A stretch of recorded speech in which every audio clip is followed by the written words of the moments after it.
Hi, everybody. Thank you so much for tuning into another episode of What Else Is Going On podcast / YouTube video. I'm your host, Teresa. Now, y'all know that I did a video, it was that long ago, Friday or Saturday, and I talked about how the podcast episode that goes out Tuesday would be late. It'd be going out Wednesday because I had a special guest. So for those of you that are watching, you see this beautiful face. For those of you that are listening, I'm going to give you a hint. In a few days, it's our 1 year friend anniversary. I'm waiting to see if he's going to send me, I don't know, Forever Roses, something like that, a ticket to his comedy show. Let me take that, not his tour in London, but let me take that back. I can buy the ticket. I want the plane ticket. I can buy the show ticket. I'll buy VIP. I want the plane ticket and the room. We can share a room. We've shared a dressing room before.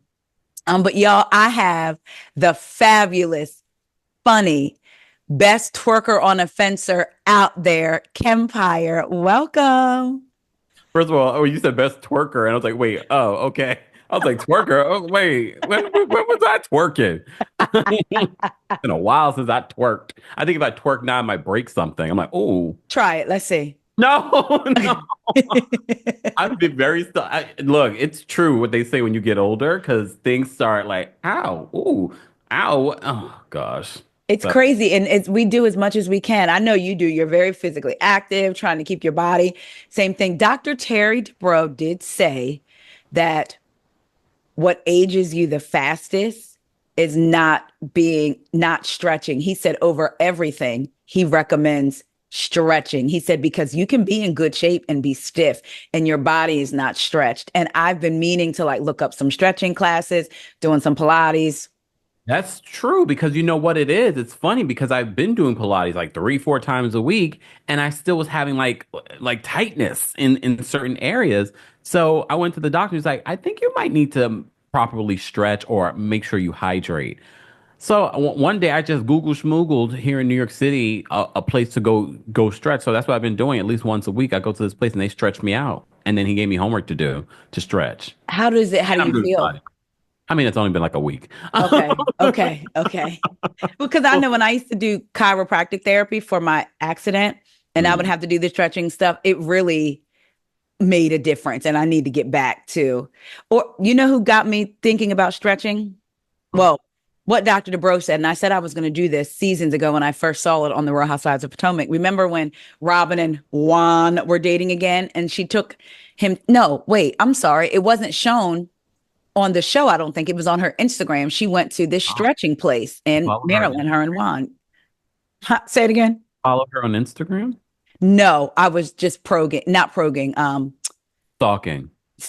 No, I was perusing the pages. I don't follow housewives unless they follow me. That's a rule I have. And they don't even know me, but I'm not following you if you don't follow me. They'll come on here and do an interview, and once the interview's over, if they follow me, I follow them because I'm just as important as you. I agree. I don't think I follow any housewives that don't follow me. Yeah, and for what? And once the housewife that we talked about when you came by my planet, that unfollowed me, I unfollowed her. Bye. I had a housewife do that, Dr. Tiffany Moon. I said, oh. What? What do you mean? I love Dr. Tiffany. Me too. She was on the podcast. It was great. She followed me. Next thing I know, it was last year, I said, or earlier this year, I said, did I offend her? Bye. Or sometimes, look, in all fairness, because I love me some Dr. Tiffany Moon. She follows me on TikTok and on Instagram. Well, no, because sometimes I don't know sometimes you accidentally follow people, or I don't know about unfollow. I've had that happen. I used to have an app that would show me who unfollowed. That way I can unfollow them too. Because I don't want you to be thinking and it's not that big of a deal. But I was it randomly crossed my mind. I wonder if she didn't do that on purpose. But then I was like, girl, you are thinking highly of yourself to think that she wouldn't just unfollow you. And maybe there was something she didn't like. Or I know that there are apps when I would have that app, it would say you haven't interacted with and they unfollow this account, and they would unfollow. And I'm like, no, follow that person back. Yeah. So, but I didn't even go through all that. I just said, oh, unfollow back. You didn't send me no wine anyway. I'll tell you this. I really don't follow a lot of people because I really don't want to see people's stuff. I'm only on social media for my work. Let me tell you. I really don't want to follow anyone. To be honest, I want to be Beyonce, follow no one. But I follow folks. Um, but there are people in my life, like my real life, personal life, that I don't want to follow because of the work that I do. That I Hmm. feel like they will be harassed by, crazies on social media. Okay, yeah. Well, I mean, let's look at Cardi B, for example, what she just went through with somebody calling Child Protective Services Yeah. on her. Like and even she's not even in my top 100 favorite reality people. I can admit she's funny, but even Dr. In your Heavenly, top 100? Damn. not even her nor Shannon Bedore. Um, but the calls that she was getting. Now, Carlos addressed, in case you guys don't know, Dr. Heavenly doesn't do Messy Mondays with Carlos anymore, recapping the shows because she said mellometers were calling basically her job, harassing her. Carlos then addressed it and Causal. when you, that is exactly how she says it. I'm going to say this and I'm going to take it back. Um, he said that she called him. He had never heard her sound that way before. She was upset. And then he said they were, when you have people call people that basically like advertise with you, or you may be advertising for them. And he said it was like 10 people. Mm. So when they first said it, I thought it was, I mean, 1 is still too many, but I Yeah. thought it was a lot. So, people just do the most. I don't understand. I understand these shows can evoke emotion. At that point, just back away. Just Yeah. back away. Yeah. Like, Thing though. well, I yeah, don't agree. Look, I don't agree with people harassing people at in their comment section or at their place of work. yes. However, I already knew it was bad news. I was like, Dr. Heavenly, Come for on. that is so busy with reality television, with your own dentist practice, with all these other business ventures, why do you have time to be doing a messy Mondays with Carlos? And and he's extremely messy. And I think he opened her up she was Yes. fine doing her Married to Medicine recaps on Mondays. And that was a cute coin. Mm-hmm. Reed got in front of her and she's like, oh, I could be making a little bit more money. I don't know, but I'm like, do you need any more money? Your husband is successful. You're successful. You're on a Yep. reality. Like, well, she learned. She's like, it's not. She's like, I'm out. You're not gonna affect my main check. And I don't. I almost felt like it was like not even, but like you said, why that? Like, why? Why not do your own thing? I get partnering up Yeah. sometimes, but also we can't lie and act like some of the things they said, like the way they would talk about Sweet Tea's fertility and her Yes. eggs and stuff like that. It was like, y'all take it so far. The way she would even talk about toy, it's like, y'all take things way too far. Yeah. And I'm surprised, especially because she's already been on reality television. People already have such a strong reaction to her on Married to Medicine that people weren't calling her office then, but Me maybe they weren't. too. The millimeters could be a whole other level. But like I said before, when I addressed this in a separate video, I said, well, we got to be careful of blaming Melanie and her fans because we don't know. How did they call Right. you up and be like, I'm a millimeter? You know what I That's mean? what do you hear that noise? Do you hear a noise? No, Okay, good. I hear something and I'm like, it sounds like a plane, a train, something outside. not a plane, duck. It sounds a little too close for my liking. Oh. I'm like, oh, you know what it is? My washer. I forgot I was washing clothes. I got nervous. I was like, oh my God, what's Your happening? washer sounds like a plane. I don't remember it getting that loud. It is loud. Like, but okay, but I'm Mm, glad that you can't hear it. I couldn't hear Okay, it. good. So now I've drawn attention to it. But yeah, it just, yeah, I think she learned her lesson. I wonder if this is going to make, well, I was going to say make her ease up on recapping the show by herself. But like you said, she wasn't getting this pushback before. So I mean, she did, but not at this level. like this. Yeah. Oh, but something I wanted to touch on what you said when you said, how do you know it's millimeters? So I was watching someone address it, and someone in the comments said, how do you know that it Hmm. was a millimeter? And that person went off on them. Like, you saying that lets me know that you're not very smart, that you're probably one of them. And it's like, that's a yeah. It's like that. No, that's actually a legit question. How would you know? Because that's the thing. And I'm not saying that because, yes, we've seen and heard the millimeters do something. I'm not making Yes. excuses for them because they've come for me too, but I don't care. I don't.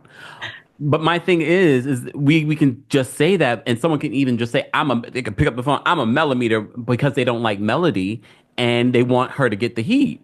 I'm not saying that that's what's happening, Hmm. but we don't know. And just protect yourself. Like, well, apparently she quit not Married to Med, Messy Mondays because she was being harassed, recapping Love and Marriage Huntsville. We don't know if it's the millimeters or not, but people were harassing her. Right. And Because no one's saying that that was right either. right. And I like it seems very pointed. I don't know. And I hate to get caught into the conspiracy, but there's something about Carlos that doesn't always sit like, Carlos is accused of stealing candy and that's stealing true. life story. I always go back to that. So when people say you don't like Carlos, I was like, I don't know Carlos. I interviewed Carlos years ago on Empire Radio. I don't know him to not like him personally. If I saw him in the street, I probably wouldn't say hello. But if we were at an event together, I'd be like, oh hey. Um, but when I always go back to that, and I'm not like a candy stan, no matter Yep. what you think. But I always say, well, what kind of person would Would do do that something like that? and be a part of calling someone's mother. Yes. Like that to me is, And bamboozling her, yeah, basically. yeah. And And he what would you, never addressed it. yeah, that's the one thing I'm just not gonna, that's the one thing where you were too, I'm just not gonna address, all of a sudden we're mature and we don't address those things. Hmm. And the Lord has the higher the level, the bigger the devil. They start throwing Oh, out all those things when they, and my it's thing, like, something like that would make me never want to like work with him because no, like you'll do anything for entertainment. And I know people love to call, but they love to call any gay black man talking about hot topics messy. But no, he is messy. very, and gets, and he likes to get in the middle of it. And I do think about something that Dr. Heavenly said to him and Mariah said to him, and it's true. They both at separate times said, yeah, we know, Carlos, you love all the girls, because he's always like, I love the girls. And it's like, you like everybody, like it's okay. So it's almost like while I'm in your face, I love you as you run information back. I can, okay, yeah. But I On always the go back same. to that escape story because to me that was pretty. First of all, Candy was crying about it. Yeah, yeah. She did not expect someone that she had known for so long and worked with on Real Housewives of Atlanta to do Right. her. And I was so for me it was sort of like, oh, I will when people show you who they are the first time, believe them. Believe them. Believe them. You're right. You're right. And You are again, absolutely. reality television either. Say that again.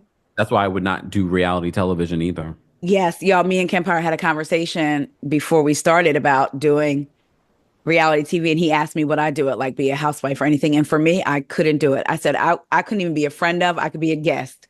You have an event, come through if you want to have a little conversation. That's fine. Anything else, I would rather interview them, talk to them, watch them. And But then be one of them, at least you can control that too. Like I don't even know if I would even want to be a guest because that would be the first time ever that they involve a guest in a major storyline. you know what? I wouldn't even want to be a part of that. Like, That's no, true. they're lucky that I sign off on them, including me in their stuff. That's So true. they could always spin that too. You know what? You're right. Yeah, you're right about that. So Listen, maybe I would go to a well put together party off be in the background like this. catching downloading everything. Mm. Like, But one of the things that you said when I asked you the question about doing reality television, you said that, how you see how it's elevated people's lives. And I was like, has it really right, elevated people's lives besides making them a known person? Not really. I know a lot of people love to think that these people right. are rich, but they're really not, unless they were already rich before coming on the show. That's And there's a true. small percentage of people that were actually rich coming on the show. We got Teresa Giudice on TikTok selling Her, purses and things like that. when I saw There's that, I anything wrong said, with it. She's always been a hustler. So shout yeah, out to Teresa. She's always been a hustler, and I'm not trying to. I'm just saying though, yeah, a reality of some of these folks gotta work. yeah. And this is their job. Yeah. This is their job. and they don't have enough savings. So if that job is gone, they have to keep working. That's true. Well, look at what Ashley said on this week's Potomac. No one cared about that particular part of the episode. Ashley could go. Well, since we're here, let's jump because I wanted to get your feeling. I was going to say Potomac for last, so we could do it first. Potomac. No, save it for last because we want people to keep watching. Yeah, that's true. That's true. Okay, so let's start. Nope. Right. I just wanted to hear about Potomac. Nope. You're going to wait to the end, very end. All right. So let's start at. Let me bossy. Right. How you going to come on my channel, y'all, and tell me? You wait till I come back over. The Aries. You see, I'm very demure, very mindful. We have that side of us.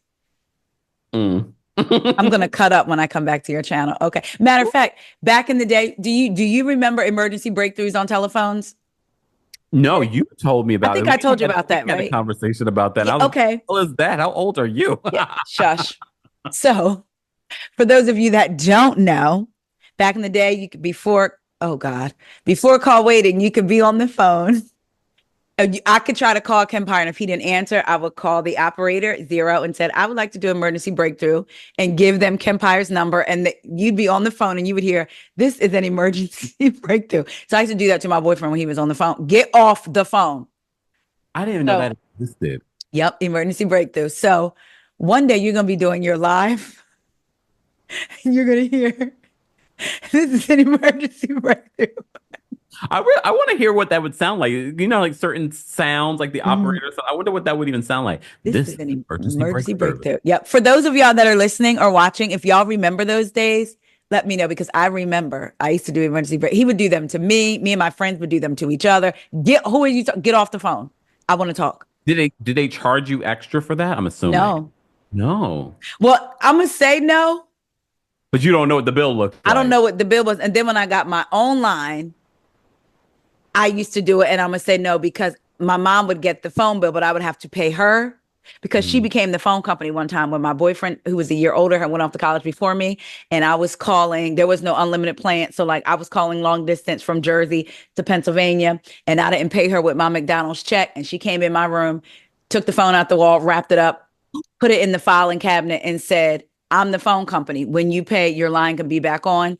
And my friend was like, "Girl, just plug it up when she's not home." I said, for me to forget, I got a black mom. So for me to forget, are you crazy?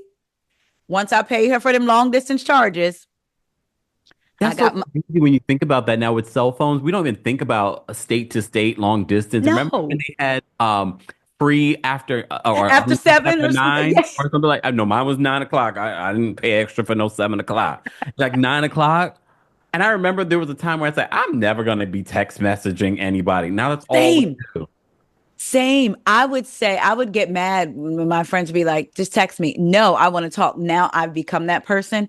Which y'all, I have to tell y'all a personal story about Kempire and I. We've grown to another level just recently. So I won't say where or what, but basically I was going somewhere and I sent him a voice note and was like, oh my gosh, I love going here, but I just want to run in and pick up what I got to run in. The person here is super duper nice. Like they're really nice, y'all. They are. But once you start going to a place and having conversations, they like talking to you. And sometimes you can't get out of there in under 10 minutes. And I was tired and ready to go home. So I literally sent that voice note to Kempire. I go in, and as soon as I walk in, the person started telling me about their day. And they're not making what I'm picking up as they're telling me. So like they stop and pause. So Kempire texts back, or you could just call me. I don't even think he hit period on the text message. And then I had the nerve the person didn't see me dial Kempire, but the way I responded to Kempire was, you would have thought I called him. I was like, hey, you would have thought he called me. I was like, hey. I didn't even realize that's what happened. I was like, what's going on? and it worked. He got me out of there at under 10. And then we actually had a very nice conversation. We had a long conversation after that. We did. Yeah. But it was just so funny. And I told Corey, he was cracking up. I said, boy, when I tell you, He was on it. He was like, or you could just call me. I said, I never click call so fast. Like I said, I even went to his name, Kempire, click, hey. And then I would be like talking to him and be like, hold on 1 second, Kempire, because you want the other person on the side to know, like, no, I'm really on the phone. So I got to kind of wrap this up. But I've learned something new because I moved, so I'm like in a very condensed part of New York City. Okay. Every time I'm walking around, shout out to I see a lot of subscribers. Hey, I'm Hey, not yet. y'all. It's the people that are trying to like, oh, donate to this charity or da da da da. And now I've learned what I can do because I always have my AirPods in.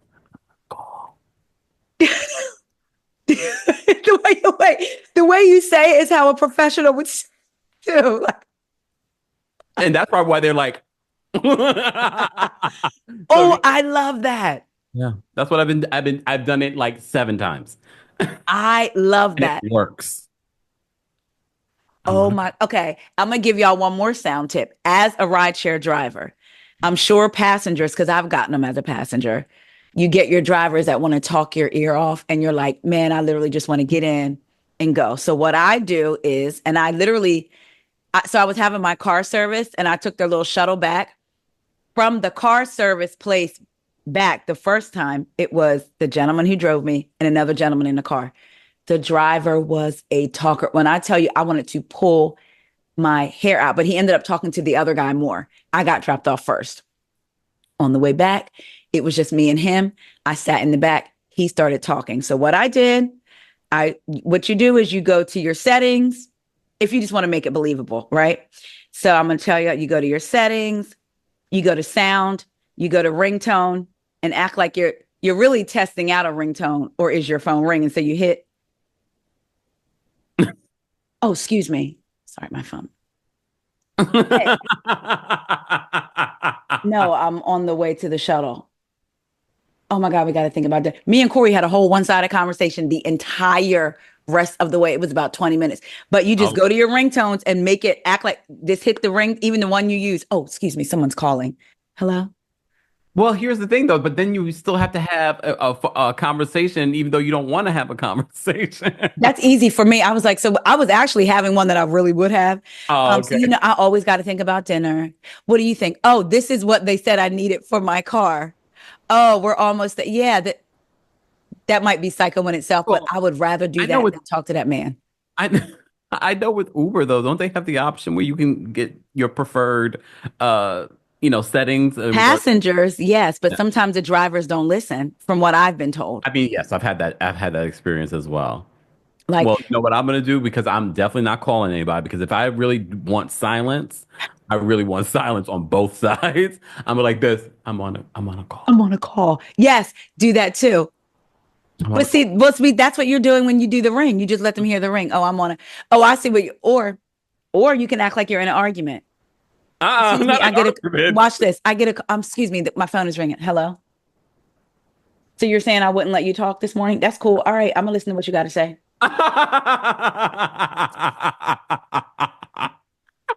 That's so dramatic. So that's the entire phone call you're listening. And every once in a while, you might be going, mm-hmm. The only bad part about the only bad part about that, because for those that are watching the YouTube version and listening to the audio, Taria's putting her phone up against her ear like she's from 1940. But if you have your headphones, you can. Yeah, it's so much easier. So because if you have like the phone against your ear, Yes. sometimes you can hear people talking. If it's your headphones, they can't hear them. So I have a solution for that. If you don't have headphones, put on a podcast, but on low volume, and then they can hear a voice. Oh, unless they're a campfire subscriber. Unless I was going to say, or an Aries, because I'll be like, I'll probably listen. She ain't really talking. But now this Aries, I don't like to talk to passengers. I do not. And so I'll be telling Corey, sometimes my energy has to be very much. I don't think I told you this before too.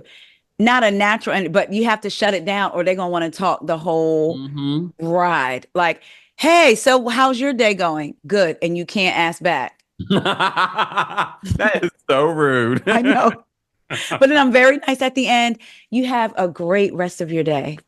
So she didn't talk to me. I'm going to give her a rating 3. Right. Because can you imagine though, getting a bad rating because you didn't talk?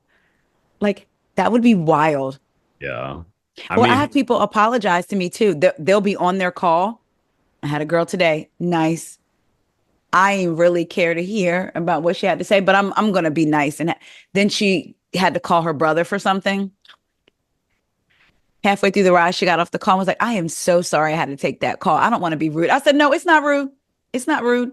Take another one. Take a third. not take another one. We talked the rest of the way about her car and the mileage and what the work she had to get done. I don't know why. And I've prayed about it. I legit have prayed about it. That kind of, I don't know you. But if I was out, I can go into a grocery store and Corey will tell you now, the grocery stores in our areas, he'll be like, here we go. Hey girl, I'll have but I know I'm also getting out and it's not something, for some reason I feel like that is my job. And I am angry that you, especially when it's heavy stuff, that you don't even consider what you're saying to me and you don't know how I'm going to receive that when you get out. On the other side of my brain is maybe they need a release and there's something about my spirit that they feel comfortable with. And that's what I'm trying to lean towards. I told my mom I legit want to cry sometimes in anger because like they're saying this, but I have to remember I could be the last person that they saw before they were going to go do something. And so if I allow them to open up and just let them talk or give them an encouraging word, I don't know. So, or maybe you'll get something from that conversation. That's why I always say that's true. Actions in the world sometimes are necessary Yeah. for your spirit. Yeah. And a lot of times I always say, I said this to my other Aries bestie. I said, notice in life how people will cross the street out of your direction, how certain people just do not match your energy. And the people that do match your energy at the particular point, pay attention to that as well, because You're maybe right. you need it, or maybe you need to check yourself in Yes. regards to the energy that you just attracted. So I get it. Yeah. I'm someone that's a loner. I like my quiet time. If I've ever forgotten my AirPods, which rarely happens, but when it does, I'm like, oh my God, this is why I have my AirPods. There's just so much noise. Yes. Yes. In here. Yes. And thank God for noise cancellation. Yes. Yes. But it's also introspective for me because is that also preventing people from meeting and connecting with people in the world? Yeah. Because I always say I don't like to shut down connection because my friends will say, you just pick up anybody along the way. And it's not that. There are so many people that go through life like no new friends. Interactions with people don't necessarily mean a friendship, but you never know what it could turn into. It could just be, like you said, that chance encounter that changes your life, that opened you up to something. I never forget. Well, not never forget. I actually just learned about it earlier this year. Tabitha Brown. Mm. She was driving for Uber and Lyft. Oh, And what happened was how she got her start doing what she does now. She had dropped a passenger off and went to a grocery store and made like their hot bar or whatever, made a sandwich, an avocado sandwich. Kempire gives me chills watching because she posted the video a while back of the day she made this video. She was like on a break from Uber and she posted and she was like, yo, I'm about to tell you about the sandwich. And she bit into it and she was like, going, and I'm paraphrasing, but like going on and on about how good the sandwich is. But one thing I'm not paraphrasing, she said, this is changing me. She said, I'm looking out and everything is going to be new. It's going to be different. It's going to be new. After she ate that sandwich, days later, it's going viral. Brands start reaching out to work with her and it went from there. And that just stuck with me, how don't get, like even through your frustrations, your aggravations, she picked up a customer. She decided, let me take my break. Because sometimes I'll be like, I don't need no break. Let me get this money. She literally took a break from the little bit she could have made in that 30 or 40 minutes. And now look where she is. And she spoke out of her mouth. She said, I'm looking out my eyes. Everything looks new. Everything's going to be new. And it's like, whoa. Like she literally manifested that. I forgot what I was watching, but the other day they were talking about the importance of taking breaks, the importance of not always working, because I think people think the more you work, the more that you will achieve, and not realizing the value in resting, the value in taking your time. And as a Taurus, I could definitely take my time, but I can also work a lot too. A Yeah. lot. You work a lot. You work a lot. So I've also been trying to find that space. So I find that Tabitha Brown story very powerful because in her break, she found her purpose. Come on. You just preached a word. In her break, she found a purpose And a blessing. and a blessing. Yeah. I'm taking a break tomorrow. I had stopped taking, I would work and Corey would be like, you cannot work 7 days a week for weeks on end. And I was like, and I would feel like, oh, I'm just sitting down in my car. Or I'm just doing this. So I started taking one day off, sometimes two. I didn't take a day off this week. And I know going into Sunday, I noticed it. My body, I was like, why do I feel so tired? I went to the gym. I had to force myself to work out, but I realized it was that day. So it's normally on a Saturday, but my parents are in DC. So I'm going to spend the entire day with them Mm. tomorrow. Like I'm actually going to like get up super early while it start, go work out, and then just drive up to DC. And it's because in my mind, I'm thinking, I don't lead like, because I hate when, not hate, but when people say you need to do this because tomorrow's not promised. With some things, yes, but I'm not going to live my life in fear. Like I Oh, no. better do this thing because tomorrow's not promised. But I am thinking about being out of the age group where once upon a time I was going to like years ago, I was going to baby showers and weddings and this, and now I'm going to funerals for my friends' Mm. parents and Mm. my friends' family members. So I'm like, my parents are here and I'm excited to spend the entire day with them. Yeah. And I know they're looking forward to it too, which makes it even more, exciting for me. So that's going to be, so like you said, but I'm going to remember that in your break, there could be a blessing. That's really good. Those are the days when I miss my old podcast because that would be a topic. I'll be like, let me give credit to Kempire who gave me this. Just saying. Well, speaking of break, what could stand a break? And I hate to say this, I like looking at the girls in their fashion. I admittedly will say Sai is my favorite. I love her fashion the best. I loved her since last season. But speaking of something that could take a break to kind of rejig itself is RHONY. Kempire.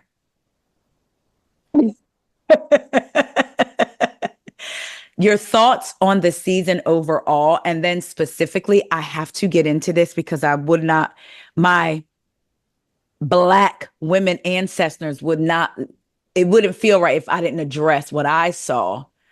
When this comes out, this will be Wednesday, so we will have saw tonight, That's what's up. where Brynn is mocking Uba.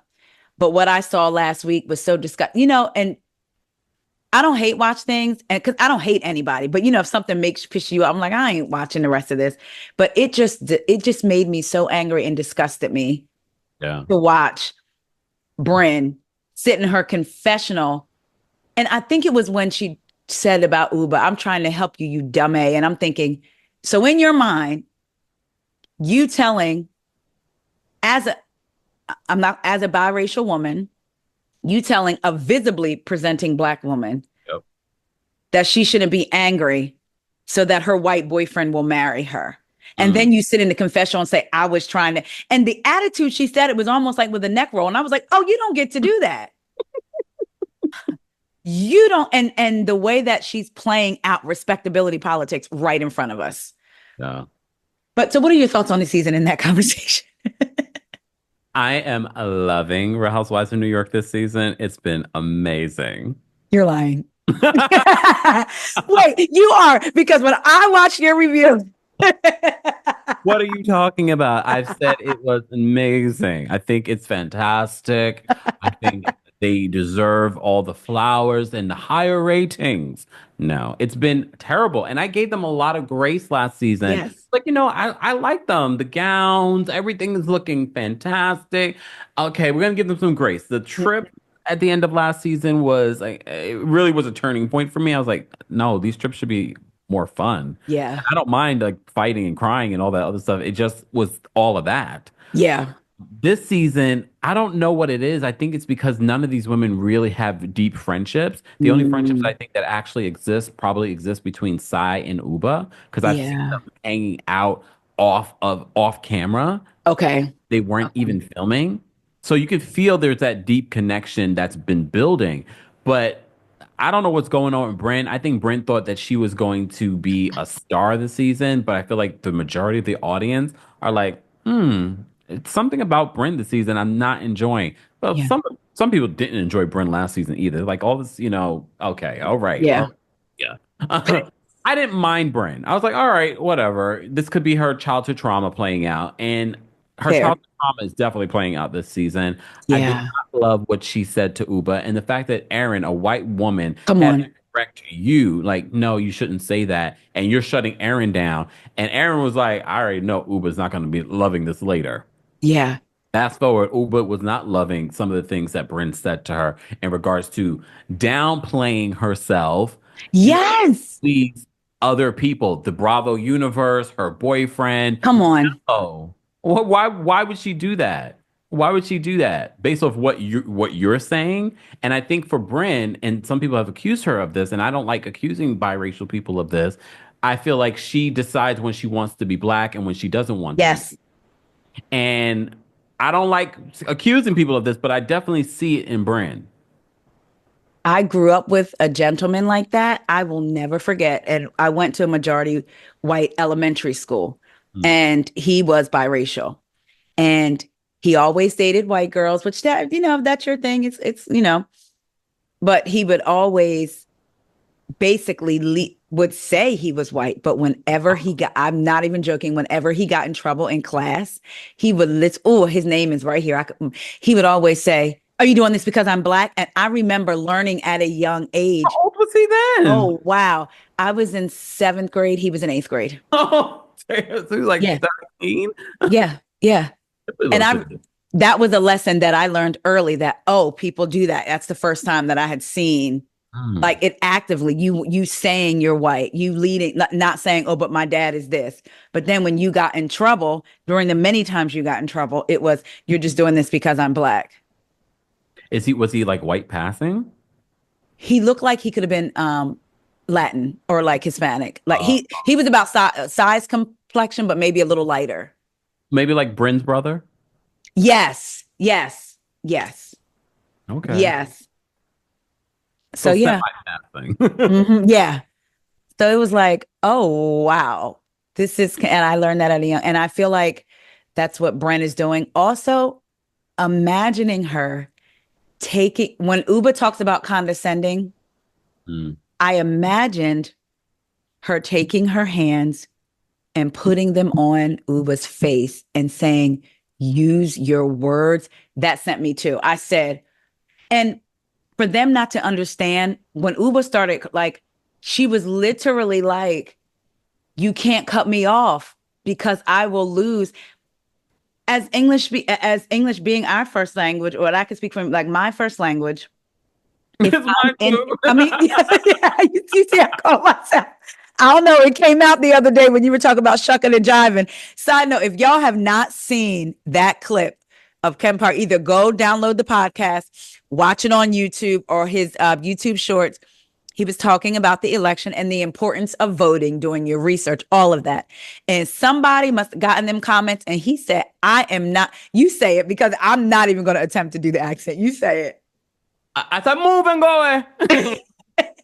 Move and go away. Go away. He said, I'm not shucking and jiving for y'all just to keep subscribers. And I said, no. And that's the thing, because on my channel or any platform that I'm talking about, I never am like, oh, vote for this person, or I really don't get into politics just because, look, there are places for people to get into politics. Yeah. However, I will always remind people, make sure that you're still registered to vote. Make sure that some people didn't realize that the election was on November 5th or that early voting had opened up in states. So I use my platform to let people know. I'm not going to, because at the end of the day, I could tell you to vote I'm blue in the face. Yeah. But you go in that voting booth, even though I don't have voting booths anymore.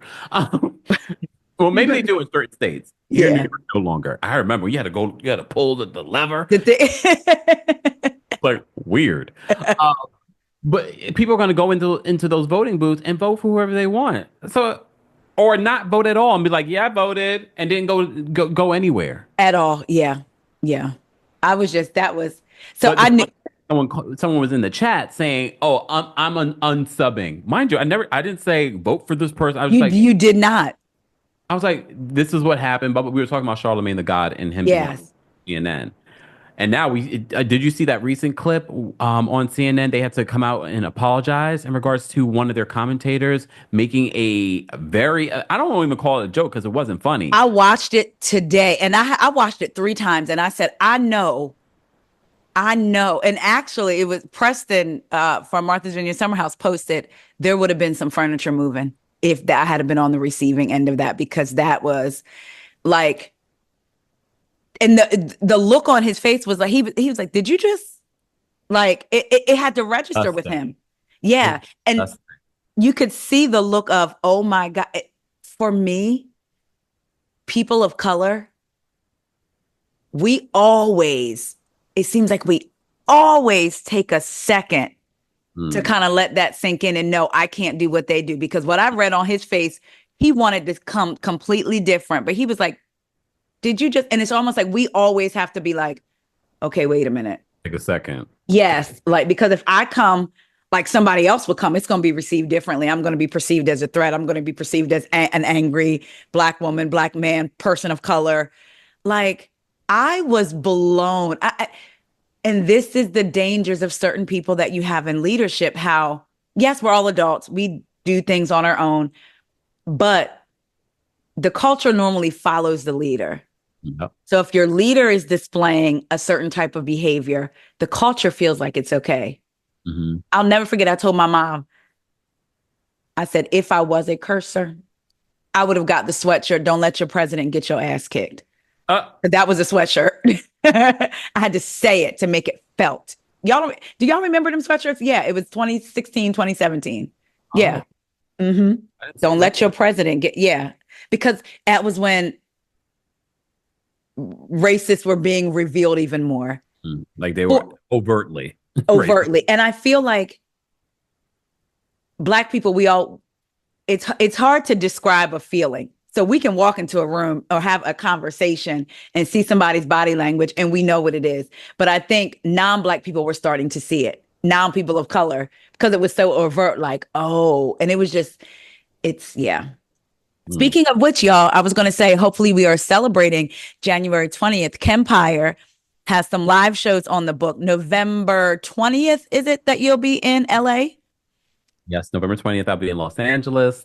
I will be in London on December 8th. And then I'll be in the DMV, Washington, D.C. on January 24th. Taria is going to be our MC. Again. And we're gonna it's going to be spicy because we have a lot to talk about, including Real Housewives of Potomac. But as you know, every show is going to be so different because it's based off of what's the hottest topics of that week. And hopefully the hottest topic will be Madam President. What a week to be in DC. I'm unsubbing. I can't believe you said that. Right. We're gonna be turning up. Let me tell you something. When, dear God, she's in office. I don't know. I just might stand on stage and cry. Welcome. I'm like, it's supposed to be celebratory, madam. What is she doing out there? But so back to being non-celebratory, it seems like even the women of RHONY, their jokes, this past episode, I wanted to take away any judgment I had and just watch them, because sometimes it's hard to do that when you feel like you like, or just, even though we don't know them, to like or dislike them, but for lack of a better term, like or dislike these people, it's hard to not watch through eyes with judgment. But I was like, let me just watch. None of it felt organic, even Potomac last season. There were certain moments when, even though this was iced out, something would happen and they would all laugh. And you knew it was like genuine laughter. When they were talking about sex on Potomac, one of the scenes last year, and one of them said, nothing brings us together like a conversation about sex. But with New York, I just wasn't getting any type of anything. Like, my favorite scene was Uba and Sai in that kitchen when Brynn was having her breakdown. Or when Uba and Giselle and Sai went shopping. Yes, that seemed real. That was my favorite scene. Yeah. I don't care about anything else that happened. Okay, a little bit about Raquel, talking about her personal story, because we're getting to know a little bit more about Raquel. But other than that, don't care. Even Jenna Lyons, don't care. Jenna, what do you think about, I know these people don't owe us every detail of their lives. Yeah. And I forget who it was. It might have been, oh man, I just read an article and it was a housewife, and she was saying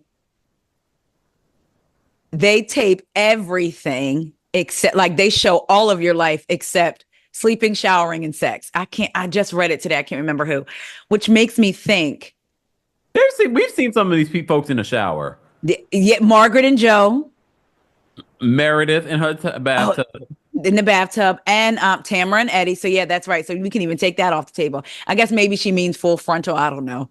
But and who knows where we're getting to in society? It's like, oh, there's a titty. Like, okay. I mean, here in New York, you can walk around with your titties all out. And just It's legal. But, Jenna passing around her engagement ring, saying she's engaged, but we only get the mother of her. How do you feel about that? Do you feel like it's okay if they still bring something to the group? I originally said fine, like you don't need to bring everything to the table, that your partner didn't sign up for this, but we also didn't think that Jenna was coming back this season. But she is here.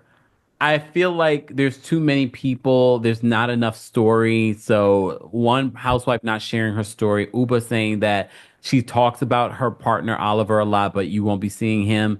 There's too much not happening for us to. You're ruining the show. Yes. It's like I can see we're not asking them to film every scene, but when you were cleaning out your closet, your fiance could have been there helping you clean out your closet, and Raquel coming over, and you could have shifted the focus to her coming out story. But at least your fiance is in the picture. Yeah. Something else I need to get off my chest about Jenna. Jenna's stinky lines. Mm-hmm. Oh, she's like, I just got a whiff. She's like, I forgot to. But I have had those days too, and I had to be like, do I need to go back? But what happens? Well, you've taken a shower like, oh damn, I didn't put on deodorant. For me, I'm a routine-based person when it comes to that. So like if I like say if I don't wash my face in the shower but decide, oh, I need to do an extra, so let me do it at my sink, but I still have to follow the dry off until I'm damp, put my oils on while I'm damp, take my, which I was going to say, this is a tip, a hack that I find really works. I'm a sweater, but if you get from The Ordinary, they have this toner, glycolic acid.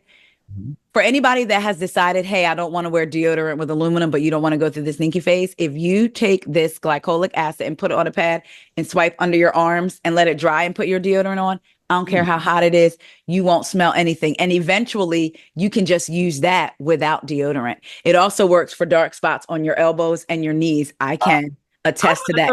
Link that to me because I love the Ordinary. I'll send you. It is amazing. So that's my routine. I will get out, and if I'm washing my face at the sink, I do my swipe with my glycolic, let it dry while I do the body, and then go back for the deodorant. If I were to like do something in between those steps, I would, because it's not my routine. But she looked like she happens. I just was like, ew. Yeah. She also looked wet too. I was like, thank you for saying it, because I said it real quick. You didn't catch it. And I was like, should I say that again? I was going to say she looked like she stunk. She looked like a wet dog. She looked like yes. So all of that going on. But my issue with, well, it's the way they baby Brynn, but also I see a lot of, yes, I'll drip you in diamonds. I understand why Sai was focused on Brynn, because in the beginning, at that party, at Brynn's party, it was brought up about Sai hating Jenna. And Sai says, who told you that? If Jenna had said, this one over here, but in all fairness, a whole lot of other people too.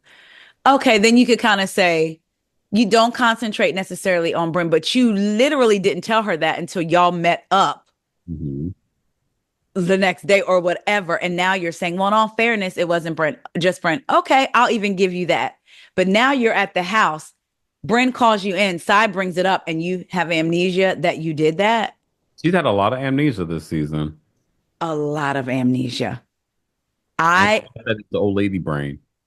Jenna Lyons, I never bought into that whole, oh my God, me, this, oh my God, I'm just, no, I did. I liked her in her first season, but I was okay with her not coming back. And it's almost like the same thing. Like, what is your personal story? Personal story is different than your personal business. You can have a personal story and not give us all of your personal business, but I just don't think it's even Brynn. And I think I think Brynn is trying to do what some housewives have done when they can't show their personal. So they try to get in the mess and do it. But y'all don't even have, Tamara. yes, like Tamara, even like a Dr. Heavenly on Married to Medicine. She don't show her life, but she keeps things sparked off between the cast. And Yep. she knows what she's doing. Now I have to give Dr. Heavenly credit. She can handle what's coming back to her too. She's not going to shut down and cry. Yes. And she's funny. Yeah. When she said, kiss my behind and climb a tree, I said, but so she's trying to do that, even like other housewives. So I was like, Brynn, it's not even, I won't even say you're new and can't do that. It just doesn't, it just comes off like you're just, I don't even want to, yeah, say it again. It's forced. Yes. You could tell she's producing. Yeah.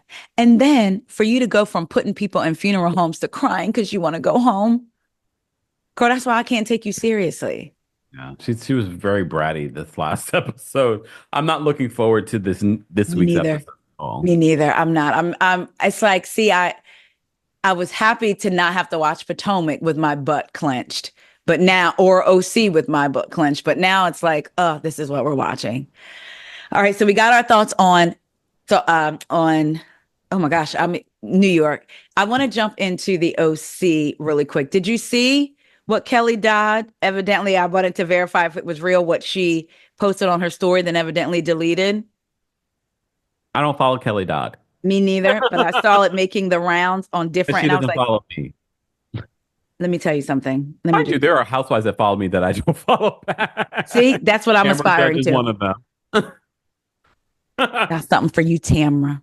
Melissa Gorga is one of them. And On Joe. display. I should follow Joe, though, because I love me some Joe. I was going to say, Joe is probably funny. Get us an invite. To what? I don't know. A picnic, a party, or something. At their Jersey house? Nope, I don't want to involve. I mean, I don't think they're coming back. You don't think Jersey or them? Them.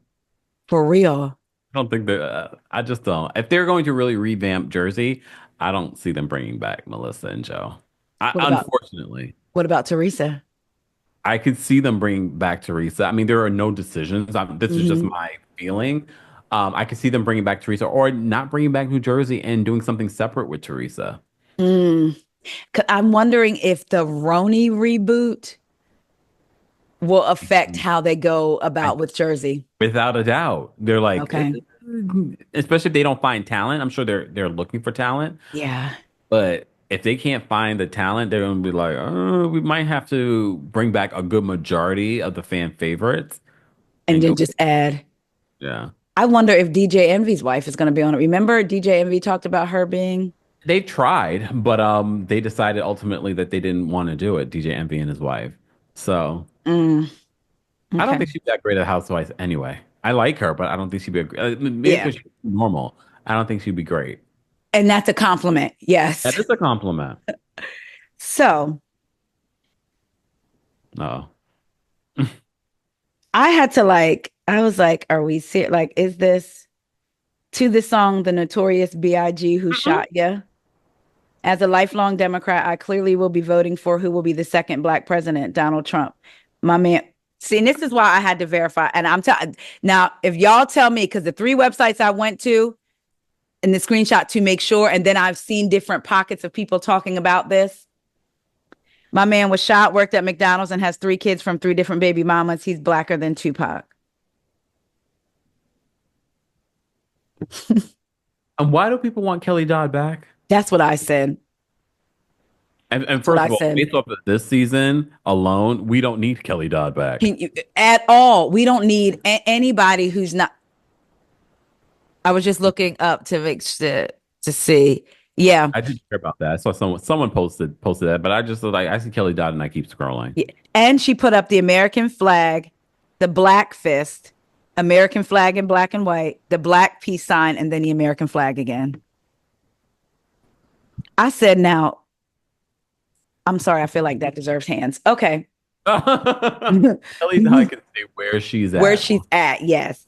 On her podcast with her husband. And talking about Tamara. All the time. Yeah.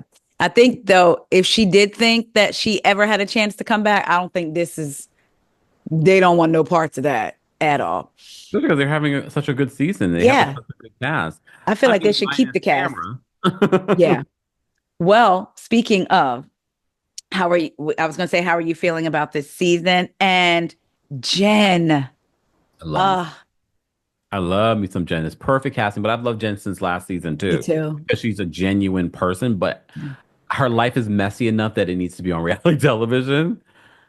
You know, normally nice people don't work on Real Housewives, but she's nice, but she has a messy situation. She has a messy friend named Tamara.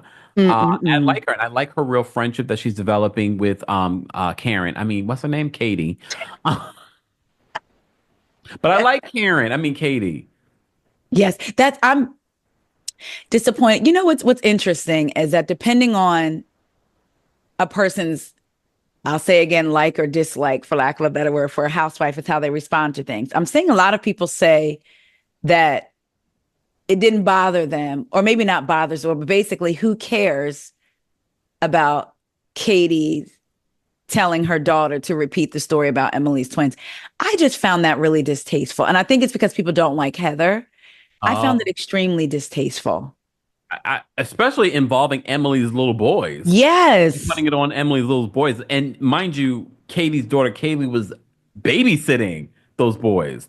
So that's Right. it's cringy. It's weird. Like I don't care about who it involves, just the optics of that is just Right. like that is just weird. Especially And only to come to find out the boys probably didn't say it and really was just Katie and Kaylee coming up with some sort of story. and that's my thing, because we know that we're not going to say Katie is a known liar, but she has a judgment against her for lying. I mean, that makes her a known liar. Yeah, you know what? That's true. That's true. You know what, that does make her a known liar. For those of you that don't know, Katie lied on a gentleman and said that he was basically trying to entrap her in his driveway, when she was the one that followed him off of an exit to his home, got behind him in his car and was screaming at him. And when the police came, she said it was him. He had to go to court, do all this stuff, and he got a judgment against her for like $100,000 or something. So, And wait, don't forget her kids were also this was like a, traffic what do yes, you call it, road rage situation. yes. And her kids were in the back seat. Yes, her kids were in the back seat, and all because the guy said he rode by her and she was texting while driving, and he shook his head because I think his brother had been unalived by someone texting and driving.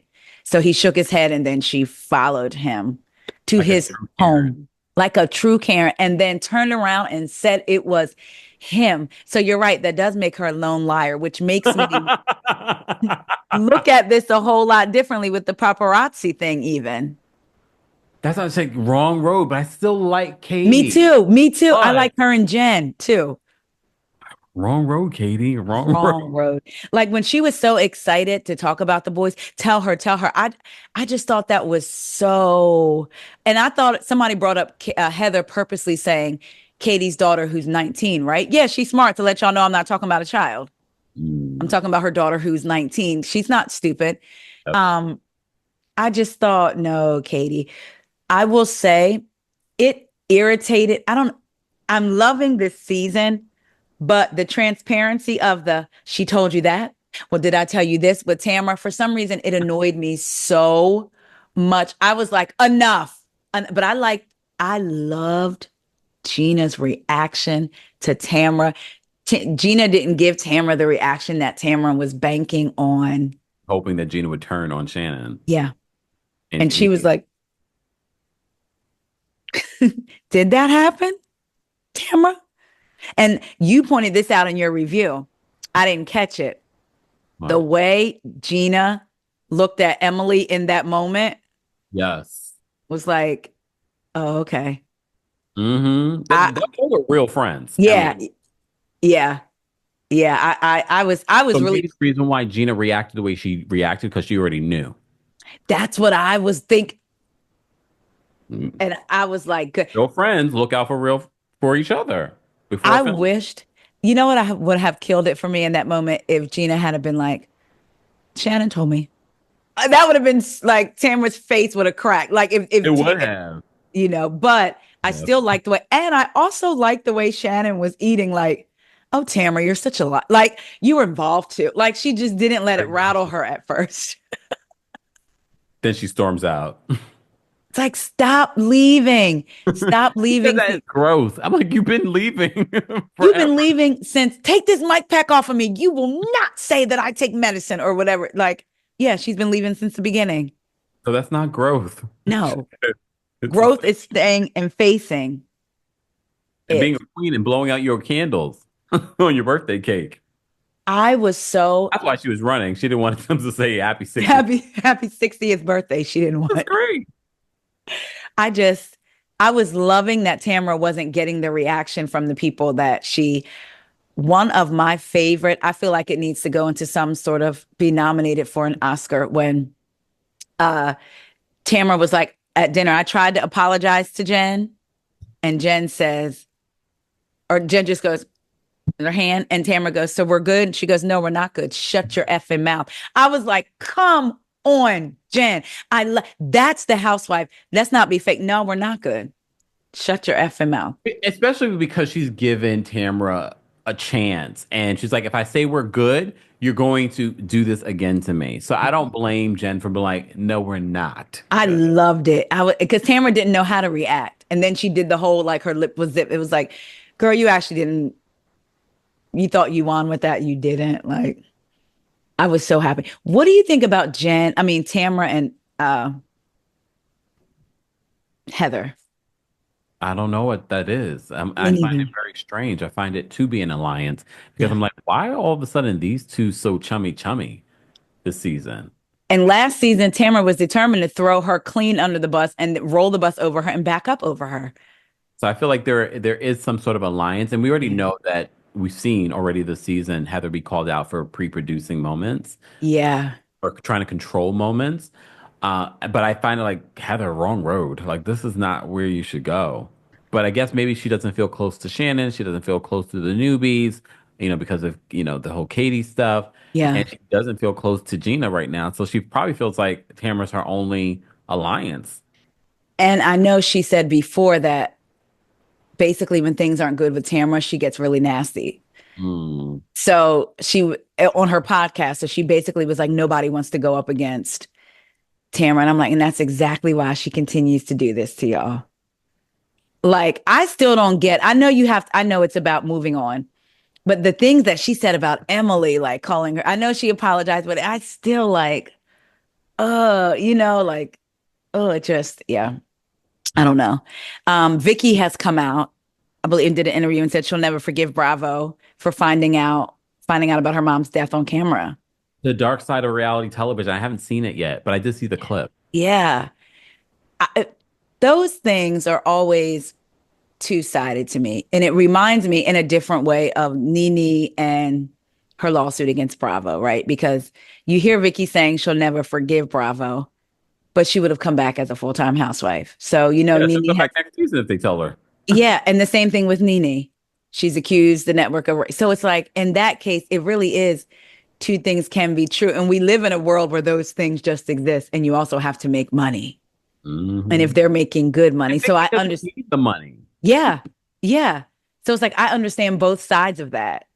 Like, but it was interesting. But I remember there were some people who thought that was fake. And I remember thinking, to me, it seemed very real. Vicky finding out on camera. Oh, I said, I don't know OC chapter and verse. Oh, okay. So they were playing Bunko. I'm sure, have you seen the scene online when they were basically playing Bunko and they're like, Vicky, somebody calls the house phone. I don't know if they were at Shannon's house or somewhere. And they're like, there's a We're call at for Shannon's you. house. Yeah. Yeah. And she's like, what? My Her gift mother's wrapping dead. room. Hmm? That's when she had the gift wrapping room. Shannon. Yes. Yes. Yes. And didn't she have crystals in her teeth and some buried in her basketball Probably. court? She had something. But she finds out on. I always say that again. She used to live that life, Shannon. Didn't she though? And she grew up with money. That's why Heather and her are very similar, actually. For as much as they're very similar. That's why they. Yeah, very similar.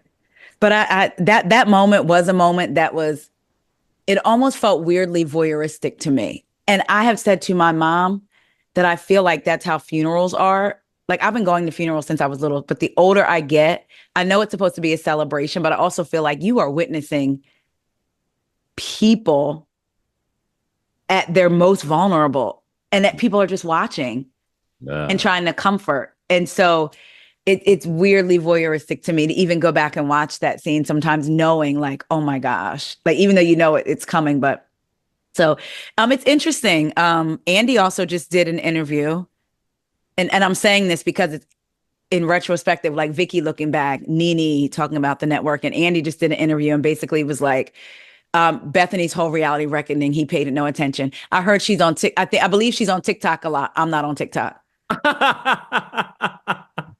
He's so shady. He is. And I was like, okay, that was a good one. Yeah, she's on TikTok, but all her TikToks are on Instagram. So right. So you see him. That was your friend. That was your friend. He does that all the time. He did it with Nene. He's doing it with Bethenny because it put him in the hot seat. I mean, can you blame him? He's been by someone he thought that was a friend. And when you put it in that perspective, you're like, yeah. Okay. And I'm not going to give you a headline. She asked me to keep her name out my mouth, so I'm going to respect her wishes. Nene. Bloop. But now Nene's back in the network's good graces. Oh man, I do think that the door is cracked. It's more than cracked. She was sitting on a seat on E Network. That's the door true. is open. That's true. And the network, true.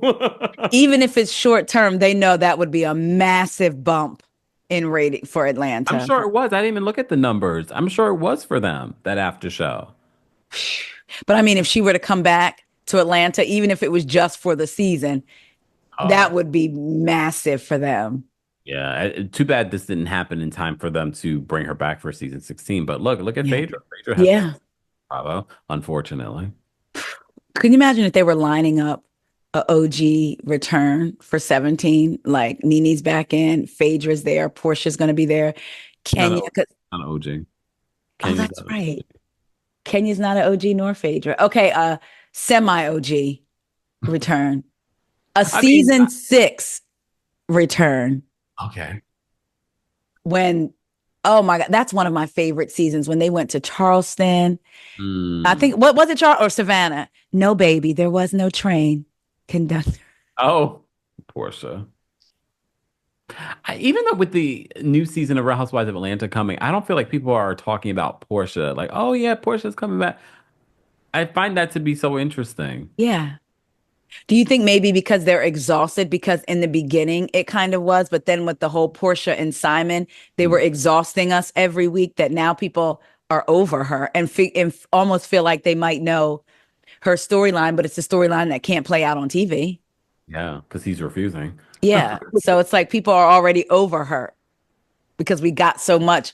And it's interesting that nothing has, well, I was going to say nothing has leaked. Not a lot of video, but everything has actually leaked. It seems like for this season. But now they're saying Kenya might be in, like she was somebody said she was filming confessionals. I'm like, I don't know how true that is, but that would be interesting to see her up until. I can see her filming confessionals technically because she will be a part of the season. Okay. So you think that they'll leave her parts in? Based on my sources into my Atlanta show and sources that I know in production, allegedly. Okay. It's going to be a part of the storyline from what I'm hearing. Okay. I don't know how much of it will be a part of the storyline, but it's not going to be ignored. So do you think that's why Bravo hasn't spoken out about it then? Because people were like, Bravo. They never would have. Okay. They never would have, unless it was something that was exposed, like on CNN, where we saw it on live television. Then I could see Bravo issuing a statement, but we haven't seen it. So right. Okay. Maybe they're waiting to put out that statement once it airs, but I don't think they're going to show Brittany with the thing in her mouth. So you don't think they'll have her head and then a blur? They better not. Look, they better not. Can you imagine? Love and Hip Hop. Speaking of Love and Hip Hop, okay, so we said that. No, wait, we gotta wait till we get there. So we're happy with OC season finale Thursday. I'm gonna miss it. I missed it already because I look forward to it. I forgot. Yeah, already. The season has flown by, and I've loved every episode because for me, I don't need my emotions to be on a 10 every episode. I like the Oh, we're going to dinner or over this. I will say this. Watching Emily in that blue dress, the look on her face was like, I don't know when I'm gonna have to use the bathroom. And I thought that was so funny to me. Like it just brought oh, this is a real moment. She was like, you said 6 hours. Yeah. Oof. I mean, they that travel constipation is a real thing. Well, my grandma called it shy it's. Like you get shy, like when you can't go, like when you go away, or like even in front of people, like they Mm. become shy. And she had that like growing up, like I believe because she grew up in Florida before was it outside when they had the outhouse before the bathroom was inside, and and like if somebody was waiting out, she couldn't go. Oh, I can So understand. yeah, yeah. So she calls them the shy. Yeah. Uh-huh. But I've noticed that too. And I have noticed when I go away, my stomach would hurt for days. I'm just now finding out, well, within the last year or two, about digestional and stomach issues that from my grandmother to my mom to me to even like my son sometimes, and I would notice that when we would go away, and I just thought it was actually, I never knew why my stomach hurt and I felt like I wanted to eat, but I couldn't eat like maybe the first day away. Mm. Just never thought it could be. And my grandma would hold her emotions in her stomach. And I'm finding out that it's like the same thing that I do. And like the travel anxiety, is everything okay? Is everything good? Is everybody got this? We got to make the plane. Even though things are in place, my stomach still gets like a brick. Oh, well, Yeah. it's supposed to be hydration too. So that's why they recommend, especially with like jet lag and things like that. You know what? Hydration. That's a good point. I normally drink about 5 or 6 bottled waters a day, but when I travel, I don't because I don't want to have to keep getting up, going to the bathroom on the plane. For me, Oh, I'm like, I still just need to drink it because regardless, even if I drink a little bit of water, you're or right. I still have to get up and go. So I'm just like, whatever. I'm always in the aisle. So Okay, that makes sense because I'll do like maybe one a couple hours before and maybe one before we land, but I try not to. So that makes sense. I may have to change that. just Okay, say it again. keep on your schedule. Like keep my little because I notice a difference in my body when I don't drink that much water. It's like my body doesn't like that. If I didn't have a physical reaction to it, I would drink a lot more soda. So I'm kind of glad in a way that I can't because the soda which shows up on my face, it shows up on my skin. So water for me is the best. And I do like Doing a lot of Coke. water. It's, oh, I was gonna say, where's mine? I have my bottled water, and then I have a bottled water steeping with a green tea Mm. bag and dandelion root bag. Oh, I heard that helps for digestion, and I tried it a couple times, and like the second or third day, it actually did. Like I didn't wake up bloated, like because oh, that's an issue that I deal with too. And so I'm steeping one to drink. I've read somewhere, not read, TikTok. Steep it and drink it at night before bed. That way you may already wake up not bloated. So I'm just trying to try different things and see. Because I've been to endocrinologist and I'm like, you have to fight, like test for this, diagnose. Like there's a couple of things I had to diagnose myself on with my doctor. Like, can you please check this? mm. Can you please check that? So just trying to do my side and hopefully Jesus will do his child and keep me good. Speaking of Jesus, can we talk Salt Lake City? Ooh, Salt Lake City is having another good season, and Mary Cosby's working overtime. Over time. I love Okay. it. The latest episode. What was your thought on Mary and Bronwyn's conversation? Because some people I have seen, I like to see what people are discussing. Some Mhm. people feel like Mary took over the conversation. Some people feel like she was basically sharing her experience to kind of tell Bronwyn, hey, it's okay. Like, I don't judge. Like, basically, I don't judge you for this. Look at what I'm going through with my son. So, Yeah, what do you think? I didn't. I mean, people are arguing over that conversation. Yes, I like literally. I like their growing friendship. I Me felt like it was too. an honest conversation. I felt it was the one time because you just never know with Mary Cosby. If you say the wrong thing, she might put a hex on you. Yes, So I feel like Mary Cosby and Bronwyn are actually forming a nice, like, real friendship, which I can I appreciate. agree. The friendship she's developing with Angie K. So I'm liking this new era of Mary Cosby, even though I hear Mary Cosby, the problematic things that she may have said during the season Oh, about Lisa Barlow's son. I heard that they're editing it down, so it might not be as bad as what we've heard. But they're not editing it out because it won't make sense by the end of the season. So they're editing it down, though. I mean, they're probably giving her a favorable edit because people are loving Mary Yeah. Cosby. Yeah. So again, this is why I always remind people you're watching an edited show. They can make you feel whatever they want you to feel about these housewives because they can That's manipulate footage, audio. It's all in their contracts, allegedly. That's very true. I'm sorry. I am listening to you, but I'm also looking at me looking like a ghost. So I just text Corey and asked him if he could come close the blinds because I didn't realize. I looked over and I was just like, oh, the sun is I'm in my studio space, so like I had to like black out the light in here because it will affect everything. Like it'll wash you out. Right now I look nice and warm. Yes, you do. You do. And then with your shirt is matching, and I'm looking like a ghost. So I'm sorry, y'all. I don't know if Corey's upstairs asleep, but I did text him, can you close the blinds? So if I go black again, you'll know that he came out. I was Okay, like moving Brynn. like, see, okay, I'll look. Yeah, you know your poor neck. Look at my neck. Okay, hold on. There we go. It's a little better. Okay. But yeah, I agree with you. Well, you saying that they edited it down. So in that, Andy doing an interview, the same interview when he talked about Bethenny and the reality reckoning, he talked about Salt Lake City. Why is it going so slow? And he said, give me 1 second. I wanted because I thought it was interesting that he said this. He said, Talking a lot, Andy. he addressed Monica's absence from the new season. He said, I Monica think who? that the whole when you wait a minute, y'all, if y'all listen to Kempire, you know, whenever he says Monica, he names Monica in all the names. Your past recap when you said Monica, oh, I can't even remember all her names. Like, because I said the same. I said, Monica, who? We're fine. And I believe Andy feels the same. He said, I think that the whole point of these shows is that they're an ensemble show and no one person is really greater than the group. Absolutely. Last season was incredible. And this season is incredible in a totally new way. You have to trust the process. And we had a great casting this season. I mean, Bronwyn is just a great addition to the mix. And I think from that first episode, you're like, oh, wow, this is forward moving. And then she says, we're seeing a different Mary Cosby. We're seeing a different Mary this season. By the way, we're still in the early stages of this season, so people are going to be really happy.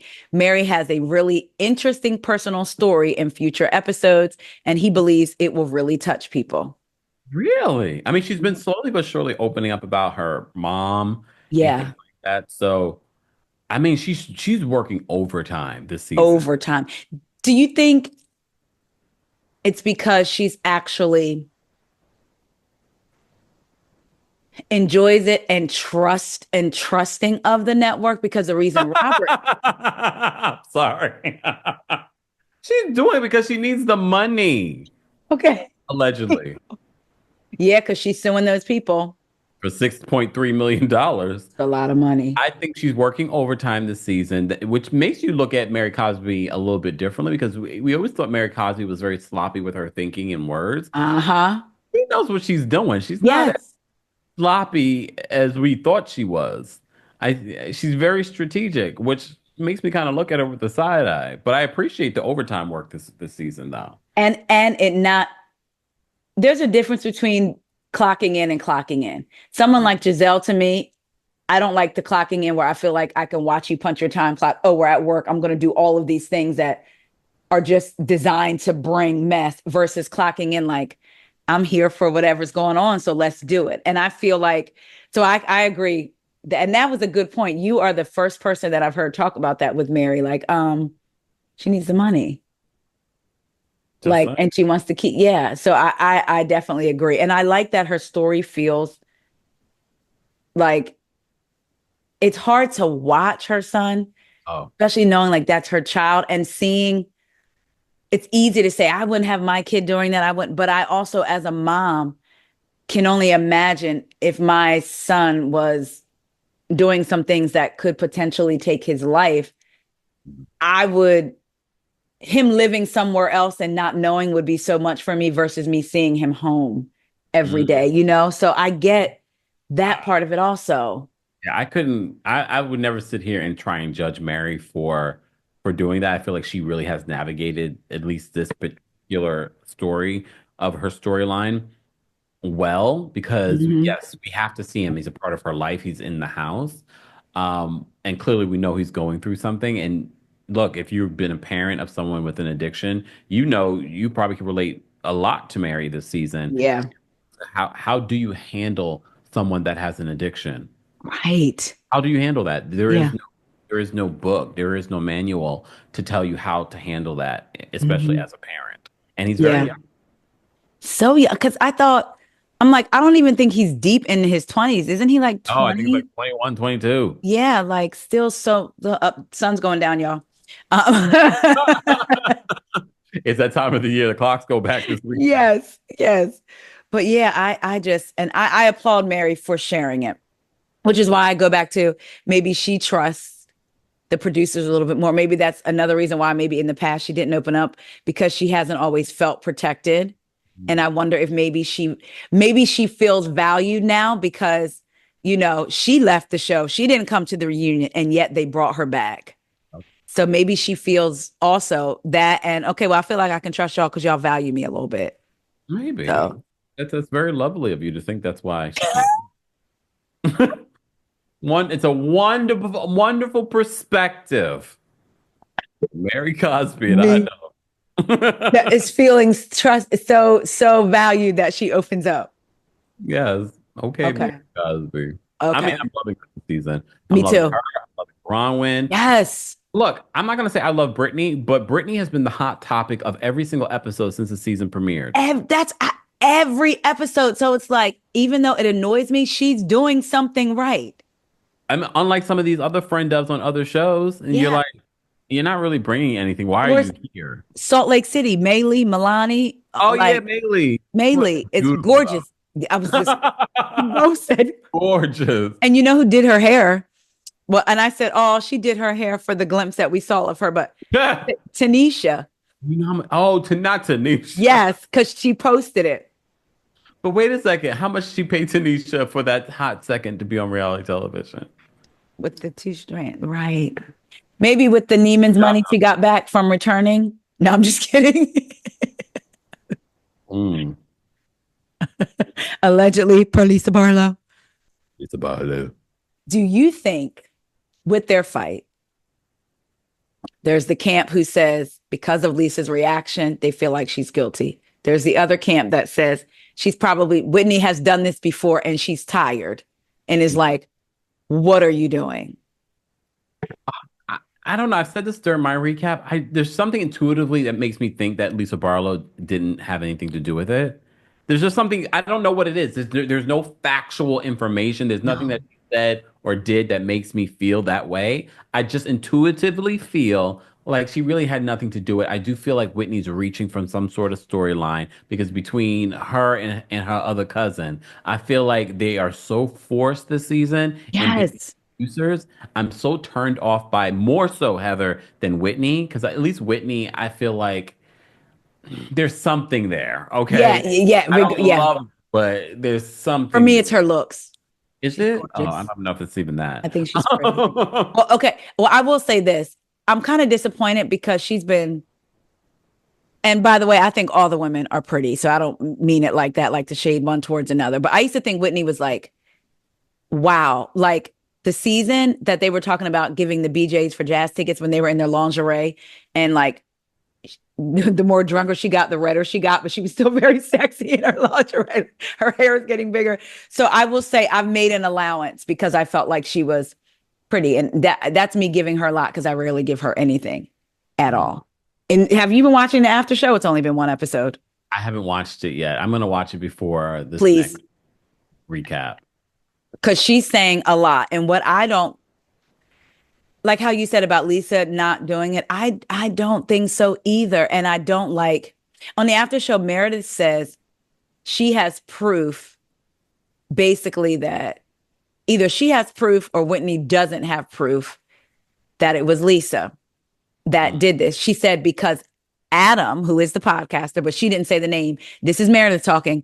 She said the podcaster that talked to Whitney reached out to me and told me that the scene was edited basically, and never told me and never said that it was Lisa Barlow.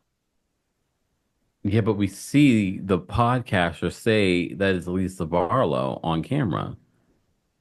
Again, we never know with editing. Yeah. That's what she said. So I said, well, he's reaching out to everybody, ain't he? I mean, because like you reached out to Whitney. Now, why are you reaching out to Meredith? Maybe y'all have a friendship. I don't know.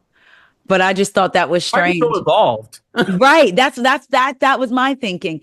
Is it because you're the middleman between you're good friends with the account who posted this stuff?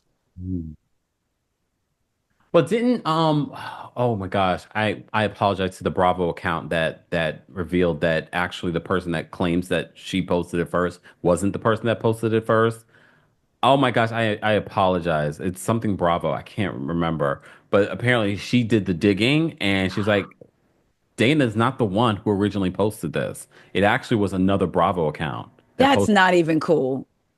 And I Like, was like, oh, so I mean, you something. could get the same amount of traction, but that's to me, I feel like if I feel like something, not feel it, but like if when you make points, and you know how I'm saying this, but if even if you weren't on here and I was talking about Salt Lake City and you made a point that was like, that never dawned on me, I would say I was listening to Kempire. And because how hard is that to do? There's a lot of people that don't do that. Like, it's like, really? Like, you're not going to get any less traction because of it. Like, it That's just, people in their heads. that's That's why I true. always say cite your sources. Yes, you do. You say here we cite our sources. Yeah, like that's, and even if I can't remember, I will say it wasn't me. I'll try to Google it, or I'll be like, yo, I can't remember. It was not me, Like right but now, like I literally can't. I really cannot remember who it is. If it was last week, I probably would have remembered. This week, I'm on a whole nother week. I let go some of the information. yes, yeah. I released some of that information, but I like to give credit because she dug up and she's like, well, Right. Dana wasn't the first person to reveal this. She's claiming to be the first person, but she really wasn't. Allegedly, I'll say. And then allegedly now they're saying that it could be someone else and not Lisa that did it. You know, they're saying that it Oh could yeah, be. Dana is the one who was sort of alluding that. So if you listen to the podcast version of my recap, because it was a little bit Yes, different. which I did. Yes, you did. I played Dana's audio where Dana was talking about, oh, I know this person. Da, da, da. So she's alluding, I think, to it being Heather. But Me then too. again, you lose credibility with me when you are caught out here lying. And well, I was going to say what something that you've done has been proven to not have been you. It was Yeah, somebody else. So now, like you said, how credible are you? yeah. Even with it gets messy when you are the person that's not on the show talking to a Whitney, calling Meredith, and then we hear about you calling Meredith via the after show. It's like, why are all these like you said, like going on? Like, it's one thing if you become friends, but it's just odd to me because Meredith and Whitney don't like each other. So it's not like you become friends with Whitney and Whitney's friend on the show. It's like they don't even like each other. So, oh, you're getting info from both. Okay. Got it. All right. Yeah, I thought that was interesting. And then Whitney on the after show. So Meredith was saying basically Whitney doesn't have hard proof that it was her. This is why Yeah, I like when Bronwyn. you're on the show, there is no hard proof. Bronwyn is Meredith is paired with Heather Gay. Hmm. Lisa is paired with Brittany. Oh, And Bronwyn is paired with Whitney. And Mary is paired with Angie. perfect. And this is so random, but it's funny. But Lisa was up. Angie was like, "Don't I look good? And I haven't had any surgery done." It's because I would literally be on the phone with Lisa 100 hours, and Mary says 100 or 100 times a day, and she goes 100. And she goes, "I mean, no, not 100." I just thought that was so funny because Mary's like, "Wait, what?" But this is why I feel like Bronwyn on the show is probably Bronwyn to a degree in life because Whitney's like, I am looking forward, and I'm paraphrasing, but basically I'm looking forward to vindication, to the proof. I have a screenshot of allegedly Lisa. She's saying Lisa has accounts do work for her and she turned on one of them. So Mm. they then sent Whitney a screenshot of Lisa trying to put out some information. But then she says, in regards to the whole Prism jewelry thing, she says, I have a screenshot. So Bronwyn says, is it a direct screenshot or like a secondhand? And she's like, oh, it's secondhand, but I trust the source. So I like how Bronwyn was very much like, girl, now wait a minute. The same thing that they're accusing Monica Yes. of, there's entire seasons now of them talking to bloggers and Instagram accounts Yes. about doing the same exact thing to each other. And I find it interesting to watch Heather have Angie vent to her and take it back to Lisa when Bronwyn essentially did the same thing. On top of that, the first episode, you were appalled that Angie was listening to Lisa and you vent, and then she took it back to Whitney. You did the same thing. It's like when Heather said, yes, I judge, I take sides, but not against people, against principles. I said, talk about gaslighting. That right, that you try, girl. I was like, when she walked over and Bronwyn, it's one of my favorite. Bronwyn was sitting at the table. If you catch it, she's sitting like with her head in her hands like this. And Heather's like, we need to dress something. She goes, like, come on and bring it. Oh, and Brittany. Oh, this is another little bit of a moment that I feel like Heather got caught in the lie. When you watch the after show, let me know what you think. But basically, she says she went to Bronwyn's house and she noticed all these beautiful flowers on the porch. They were going out and she said, oh, did Jared send these to you? And she's like, no. And I believe she said they're from a Colombian suitor or something, which I don't know why that was important, but okay. She says that. So she was told by Brittany, hey, they're not from him. So then they start talking about Jared showing up at the party. And she goes, yeah, apparently I said to him, like, love the flowers you bring to Brittany because, like, I forget stuff. Girl. Yeah. And Brittany keeps a spreadsheet. She was on Bumble and Tinder, I think she said, and she had like 10,000 hits on one, some thousand hits on the other. So she said that she was doing 3 dates a night, literally, because she said with 10,000 people wanting me, I needed to make time. So she would put them on a spreadsheet. She puts them on a spreadsheet. Yeah. She's lying. 10,000? 10,000. That is a lie. 10, and she keeps. And I'm not saying it. I think Brittany's a beautiful woman. I think her and Jared are a beautiful couple. But 10,000 hits? Because you're on TV. There are 10,000 people on Bumble. Right. There's that many people. Right. She said that. And there was, I forget how many thousands on the other one. She also said that Aaron was the one she felt the most comfortable with to bring. Also, he was a guy she met on Bumble. Yeah. And then, yeah. He looks like Jared a little bit. Yeah, he does. Like, yeah, I was like, okay. Oh, Mary also said that Aaron set her straight. He was like, I am not Jared. I guess we didn't see that part. Oh, they cut that out. Good. Yeah. Yeah. We didn't need to see that. We need a strong silent type. And just move on from there. I thought that was really interesting. Oh, and Lisa asked Jared, was he in love with Brittany? Did he love Brittany? And was he in love with her? Brittany was like, what did he say? He was like, yeah, he said he loved you, but she can't remember what he said about being in love with her. But from the answers that he gave, she doesn't like him. Oh. So in other words, he probably said no. Yeah. And she said from one night, Lisa was somewhere and Jared and Brittany walked in and she felt like he was being too flirty, Lisa, with the other people there. John Barlow, her and John Barlow, it was their third date. And we were walking and a really tall, beautiful girl walked by and they made eye contact. They locked eyes and I saw it. And I told him, you either walk in front of me or behind me because nobody will see me with you because I don't play that. You have eyes for me or we're done. And look, how many years later? Yes. God bless. God bless him. Salt Lake City, killing it. The girls are beautiful. I loved the, oh, last thing about Salt Lake City. Justin, what's his name? John, Lisa.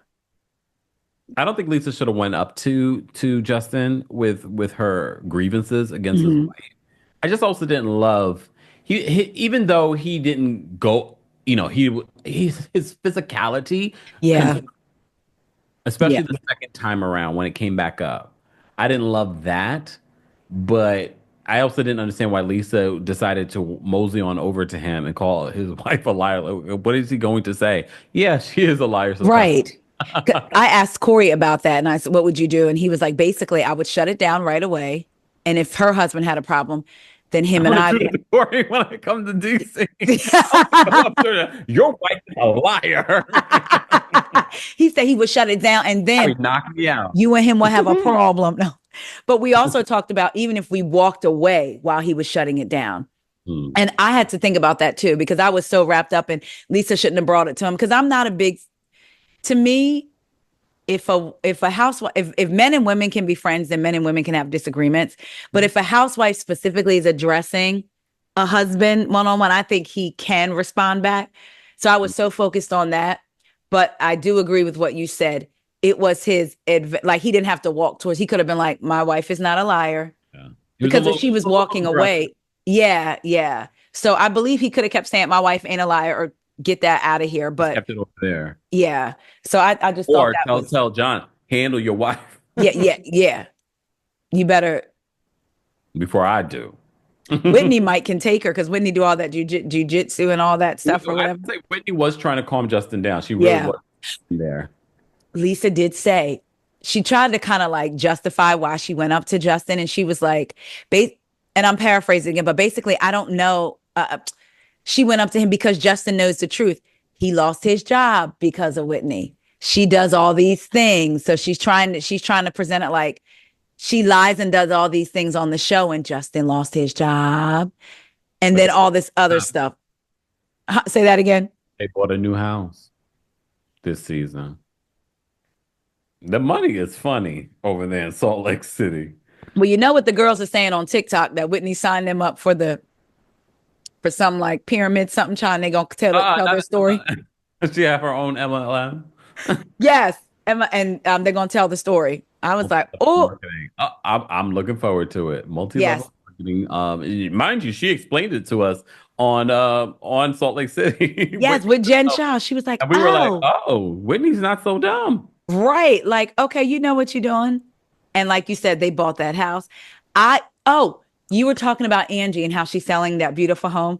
Do you think we'll see her on Selling Salt Lake City? Oh, I forgot about that new show. That'd be perfect. Yeah, that would be a good They filmed crossover. already, so probably not. Oh yeah. Well, I wonder when it's coming out because I said I was going to give it a try. I seen somebody black. I said, oh, I'm gonna watch.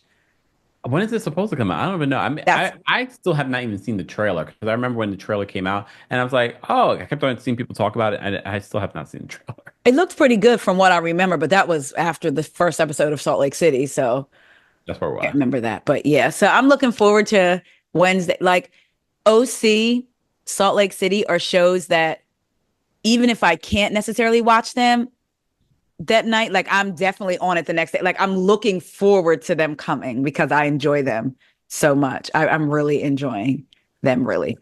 Very nice. The pièce de résistance. Is it? Right. Is it really? Okay, wait a minute, hold on. The real housewife baddies of hip hop, because for me, that's what Mia represents. I'm sorry, and I don't want to sound classist, elitist, none of that. Mia, I don't, It is I don't. Queen of Potomac. Okay. Not you said the Queen of Potomac. Mhm. And A watch trap. that like you are a Mia fan. See, The you que- said this back when I was being facetious. somebody gonna clip it, right? The Queen of Trap. Well, clip this too. She's the Queen of Trap Potomac. Mm-mm. I Potomac? say that again. Where's Trap Potomac? Mia. Where's the trap house for Potomac? That's gonna be her next house. Her next Mia's corner suite that she talks about. I just have to say this about Mia and Jacqueline, and again, get this off my chest.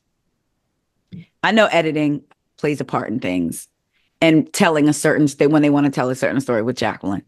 And I do believe Jacqueline maybe can be possessive, but I think about how she came out 2 seasons ago after her first season and said her and Mia had planned certain things. I do believe that Mia is playing both sides of things, meaning I believe Mia is setting her friend up a little bit, Jacqueline, to look crazy for her. I believe she's doing it on purpose. I believe she had her in that room with her on purpose because you know what these ladies are saying about Jacqueline. I believe you had them girls come and had them to, I believe that Mia can be both, oh my God, guys, stop, and still jump into Jacqueline's defense. And Jacqueline, make sure you get into it with X, Y, and Z. So that way, because you know you have to be on the show. You can't be boring. I believe that Mia is playing all sides of this thing. I do. I said she's setting Jackie up. Huh? I wouldn't put it past her. Yeah, like, and not even like, oh, I don't like her setting her up, but like, it's for the show. She wants to be on the show. Like, I can see her, so it'll be fine. I believe she's setting her up a little bit. I can see that. Because that is absolutely crazy. You gonna give Jazzy her own room? And Jacqueline in this week's episode came across looking very needy, desperate. I mean, some of the stuff we can accuse Mia of making her look crazy, but some of the stuff Jacqueline did her on her own, unprompted. Unless somebody said, "Did you know Mia before the person that told this story?" Unless that question was asked and edited out, when she jumped in and said, "I knew Mia before," I said, "Oh," and it wasn't even. I was like, yes, and what is this? There's a way to convey that, but it came across as like the jealous boyfriend versus like, girl, let's go back. Remember? Yeah. I said, Jacqueline, I have a bit of an opinion that might not be popular. Oh. I wasn't mad at Karen and Jacqueline. And here's why. At Karen, here's why. Karen said, you called me to help you with something. The word on the curb is that she wasn't getting along. Like none of the girls messed with her. Her and Mia weren't getting along. So Karen basically fought for her to get back on the show. So you called me for help with that. And I took time out and said, okay, I'm going to fight for you. And here you are back here. And now you're going to wait and maybe not say it in front of the women the first time, but going to tell Mia that I sounded drunk. And I think what I don't like about that is when I called you the other night, you could say Teresa sounded drunk. Who's going to know? You did. I was tipsy. You know? You were driving. You were not. You know what? That's very true. Let me back that up. Yeah. But there was a way. Once again, I feel like that's something that Jacqueline told me of that, and it was planned to be brought to the show. I do agree. But that's the only little thing that I'll give Karen in that is because how dare you call me? I helped you get where you are. And now you're here trying to make it seem like I was drunk. Even if I was, girl. Teresa. Yeah, she was. She was. I wish make it seem like I was drunk. You were. Like, girl. That's why I said I wasn't too mad at Karen because I felt like, and I'm sorry, I lived when she was like, you can cry till the cows come home. I don't give a F. I said, Karen has been dropped. She went from batches to dropping the F word a lot this season. Yeah, she's coming across very angry and mean. and you know what? I think a lot of that is fear because this is serious now. You have you're not just going to court. You have a jury trial. And I want to know when they filmed this, if it was like in July, because the story that came out about Karen trying to get charges dismissed and it being denied, all of that, it just came out, but all of that happened in July. Yeah, this is filmed in June because remember, we're celebrating Wendy's birthday. Oh, that's celebrating Karen's birthday. So it's like the end of May. Okay. So I think some of that anger is coming from fear. Like she is actually scared. And instead of her even without admitting, because I also get the side where I'm not going to admit something on camera that could be used against me. But even just saying, y'all, I'm in a fight for my life and I'm scared. Giving us something other than. It's a legal case. I can't talk about it. You can read. Then read it. You can read. Can read. I read about the 2 beer bottles in your car. Stella Artois. What do you think about Jacqueline crying though? Do you think where do you think that came from? Because I was kind of shocked. I think it was a lot. I think it was because people were already talking about her in this episode. she was already sort of like in the hot seat for being weird with Mia. True. So I think Karen, one of the OGs, coming after her, she was just like she. I think she was just feeling bombarded. People calling her a sidekick. I think Okay. she was feeling overwhelmed. Maybe she's pregnant too. By ink. Okay. They're gonna raise the kids together. Ew. I don't like this And he positioning. flirted with her after he broke up with Mia. I said, Ink, I need you to speak out. Was you trying to get to, because Mia said he was just trying to get to her when she came out with her post on Oh, IG. I didn't see that. Mm. Oh, she addressed a lot of things. I know who's the father of my kids, the one whose last name they have. Oh, yeah. The only reason that Ink would be contacting anyone would be to get to her. Her and Jacqueline are working on opening up an essay foundation. Oh, I yeah. did hear about that. Yeah. So I thought that was interesting that Jacqueline would say that, which is why, again, I hate with Mia, I don't like, and now Jacqueline, I don't like to feel like I don't know if I can try. Like, are you lying or not? That's too much work to be watching a housewife. Like, I I always don't assume trust she's you. You said just assume she's lying. lying. I just always assume she's lying. Giselle. Fantastic. She's having a fantastic season.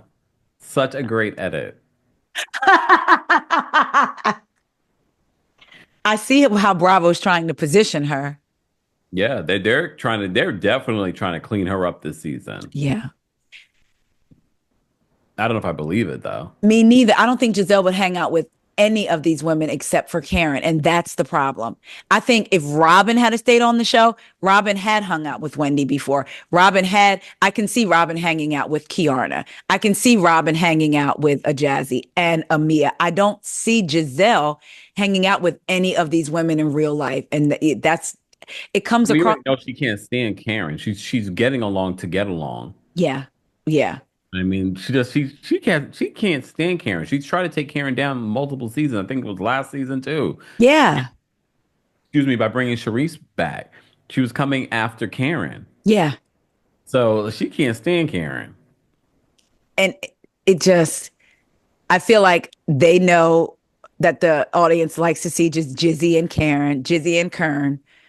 So, but it's like, Not now. I don't even believe the whole having the events at the same time storyline. I feel like now this was like pre-produced either by them or by production I that want to, have you the same event the same day. Because for Jizzy to get over that so quickly, I was like, that's not in her character. and still laughing and joking with Karen about the bathroom before she even addressed Karen about, I was like, this don't say, I want to reach out to Ashley Silva because Ashley, I mean, not to come on a podcast because obviously she's not going to show up like she did 3 times, but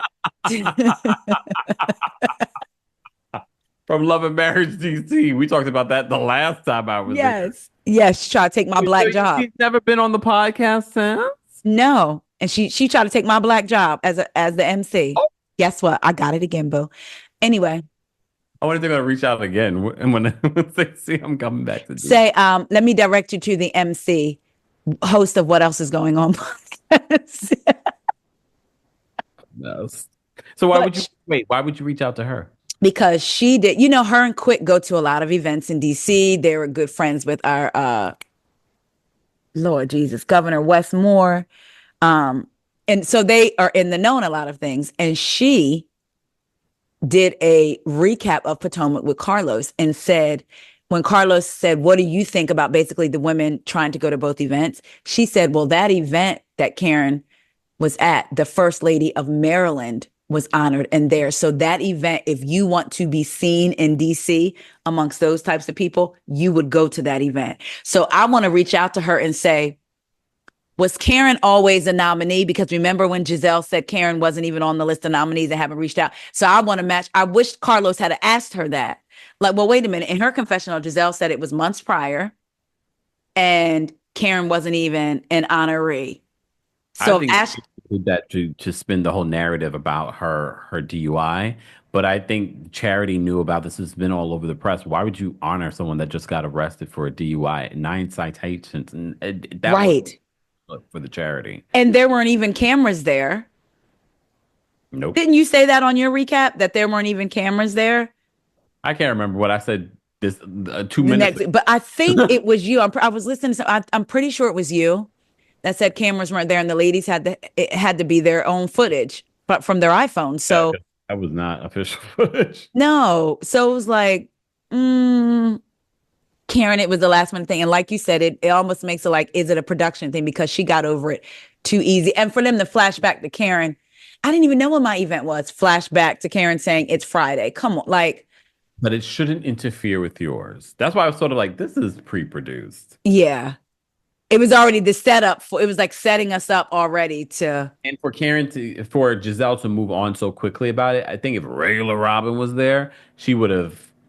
It's same with the bathroom situation. You saw how she was with the bathroom situation when they went on the trip that Dr. Wendy hosted, and they made such a big stink about sharing a bathroom, and they're actually besties. Her weren't they and going to go to a hotel or didn't they ended up going to a hotel, ended didn't up they? going to a hotel. Yeah. I can't remember that episode, but I Yep. remember they made such a big stink about it. But all of a sudden, Giselle's like, "It's fine." It's fine, Karen. Huh? I said when you were talking about that on your recap and you brought that up, I was like, I didn't even think about that about I'm Robin surprised. and Giselle. Say it again. I'm surprised. I remembered. I was No, like, but "Oh, that was good because it took me back to that scene, and that was she invited them at the reasonably shady party and told Robin she could bring her luggage. Remember, she was like, "You can bring, like, I can bring your date." She was like, "You can bring your luggage," and also that was I had listened to. So this is 2 or 3 years ago. So y'all give me grace. I listened to the reasonably shady. And before that the season aired, they talked about had to go on a cash trip. Basically, they didn't even want to be on that, basically alluding to they didn't even want to go because of the host, nor did they want to be there at all. And then when the season aired, it was, yeah, yeah. okay." And they weren't going to go at all at first, but then they realized, well, the other one was going. And it's like, no, you had to go because of your job. I mean, you don't have to go, but who's missing a cash trip? Mm-hmm. So I thought that was interesting. When Giselle left, that just goes to show, though, that there are certain people you miss when they're gone from a scene. We know one person doesn't make a show, but I didn't miss her. I didn't. But we noticed that last season. That's true. The ladies would have fun without her, actually. I was like, oh, she's not needed. And I feel like when Karen and Giselle were talking, when Jacqueline and Jazzy were arguing, it was almost like, child, what is these newbies doing? Is this how this? Okay. It really felt like, wow, I'm seeing this sort of like the OGs on one side and the future of Real Housewives of Potomac on the other side. It was so interesting to see those two worlds collide. Yeah. Because I'm going to be honest, a cast has to look like they blend. Mm-hmm. I could see Stacy, Karen, Giselle, even Mia. And as much as I don't want, Ashley can still fit. The other ones seem, and I hate to use the term younger and fresher, but they just seem different. They seem more like they would be on this season of Atlanta that's coming up. It's not necessarily a mature look, and they're all gorgeous and beautiful. So I'm not even saying that like as far as age wise, but as far as looking at the cat, like you said, it's almost looking like a changing of the guards. That's what the cast look like, and you can recognize it in how they look. Yeah, and I wonder if the OGs recognize it, and that makes them insecure. And that's why and they're having their little. That's why Karen's making those little snarky remarks about them. And, there's also a science to being a housewife. After years of doing it, you kind of know, like, oh, I need to wear these types of shoes or make sure I put this away so I can make sure I eat then. Or, like they understand how this works. So, right. That's very good. That's true. They do. And they want to keep them. A lot with Karen in this particular episode, more so than anyone else. Karen seemed like she's working, but I will say, she seems like I was looking at her and I was like, she seems like tired. Like, I'm tired. Like, and I wonder if it's because she's fighting this case or knows something is coming up.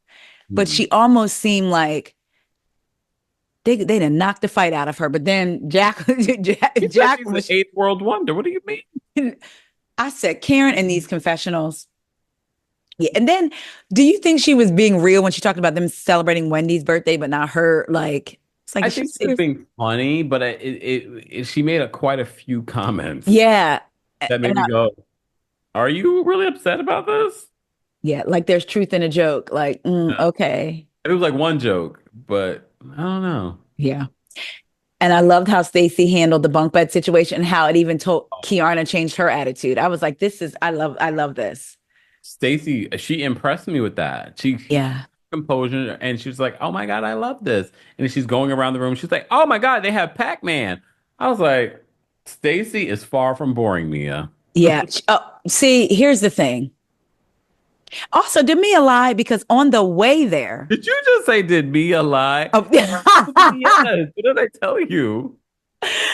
on the way there, Karen asked Mia what's the consensus Mm. on the way there. And she says that she's boring the girls. Then, oh, you know what? She could have been telling the truth in this one instance because I was going to say then when they got there, Stacy got there, Karen tells Stacy, Stacy asks who says I'm boring. It comes out that it's me. And she said, well, me and the girls were discussing it this morning, but it could have been that morning at the airport. So I'll give that to her. I thought she was lying. But I will say this. I think that Stacy and the viewers need to give Mia a little bit of grace when it comes to her saying that Stacy is boring. Uh-huh. Mia doesn't necessarily recognize excitement standing on two legs, looking at it face to face. She's normally on her back, looking up at excitement. So maybe it's hard for her to distinguish what exactly excitement is when she's right side up.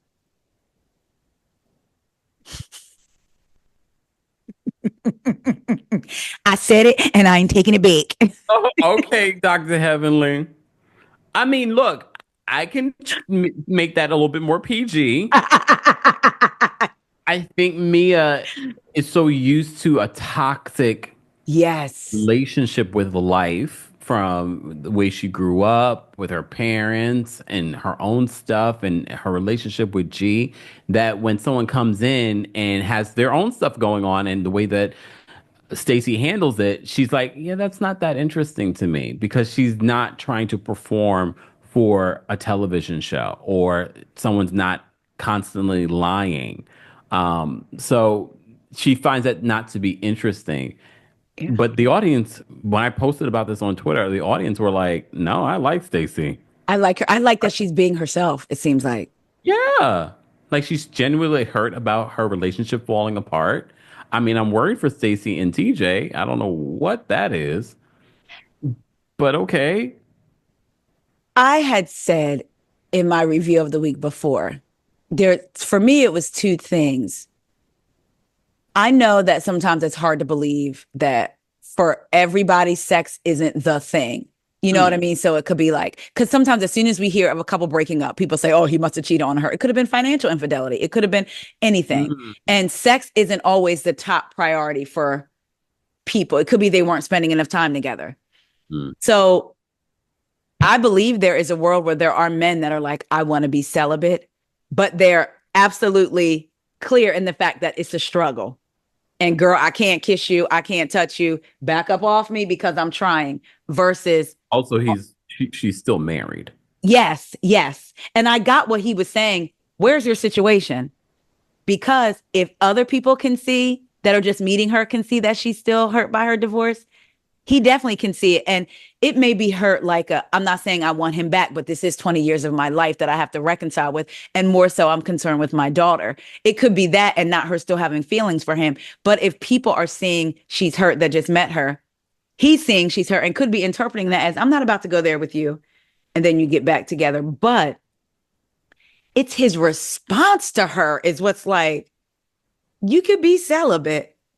You could be like, but on a scale of 1 to 10, K, 0, not even like, girl, don't even ask me no questions like that. It's and the way he's like, oh, isn't she weird? Like to the trainer, I'm like, dude, you're like embarrassing her on TV. So to me, that's what gave me pause, not the whole I'm celibate. Then I started thinking, okay, he's on the show. He signed up for it. He's saying he's celibate. Is he concerned about the people in his life, maybe in his church or his friends? And he wants them to be clear on the fact that I'm walking what I'm talking. So I'm going to be so extra about it. But it just didn't give up. I didn't feel nothing when they were together. Yeah. Like nothing. I felt more energy between him and the trainer. And her and the trainer. So maybe. Well, No. I hope for one of them that they are very happy with the trainer. Yeah. But yeah, it just, yeah, he like, I was like, again, I'm not, yeah, there's plenty of men that are trying to be celibate and women, but that right there was like, also, well, yeah, maybe not plenty. I had a question for you about that, but I'll wait till the live show in DC, January 24th. Get your tickets now, people. Oh, I got it. I'm going to write it. I'm not even going to ask it here. I'm going to write it on down. Let me see who else is available. Something you said in your recap. I said, oh, I caught it. I didn't even send you a voice note. I said, oh, let me write it on Zoom. You better go back and listen to your own recap. Huh? You did send me a voice note asking about that. I did? Yes. Oh,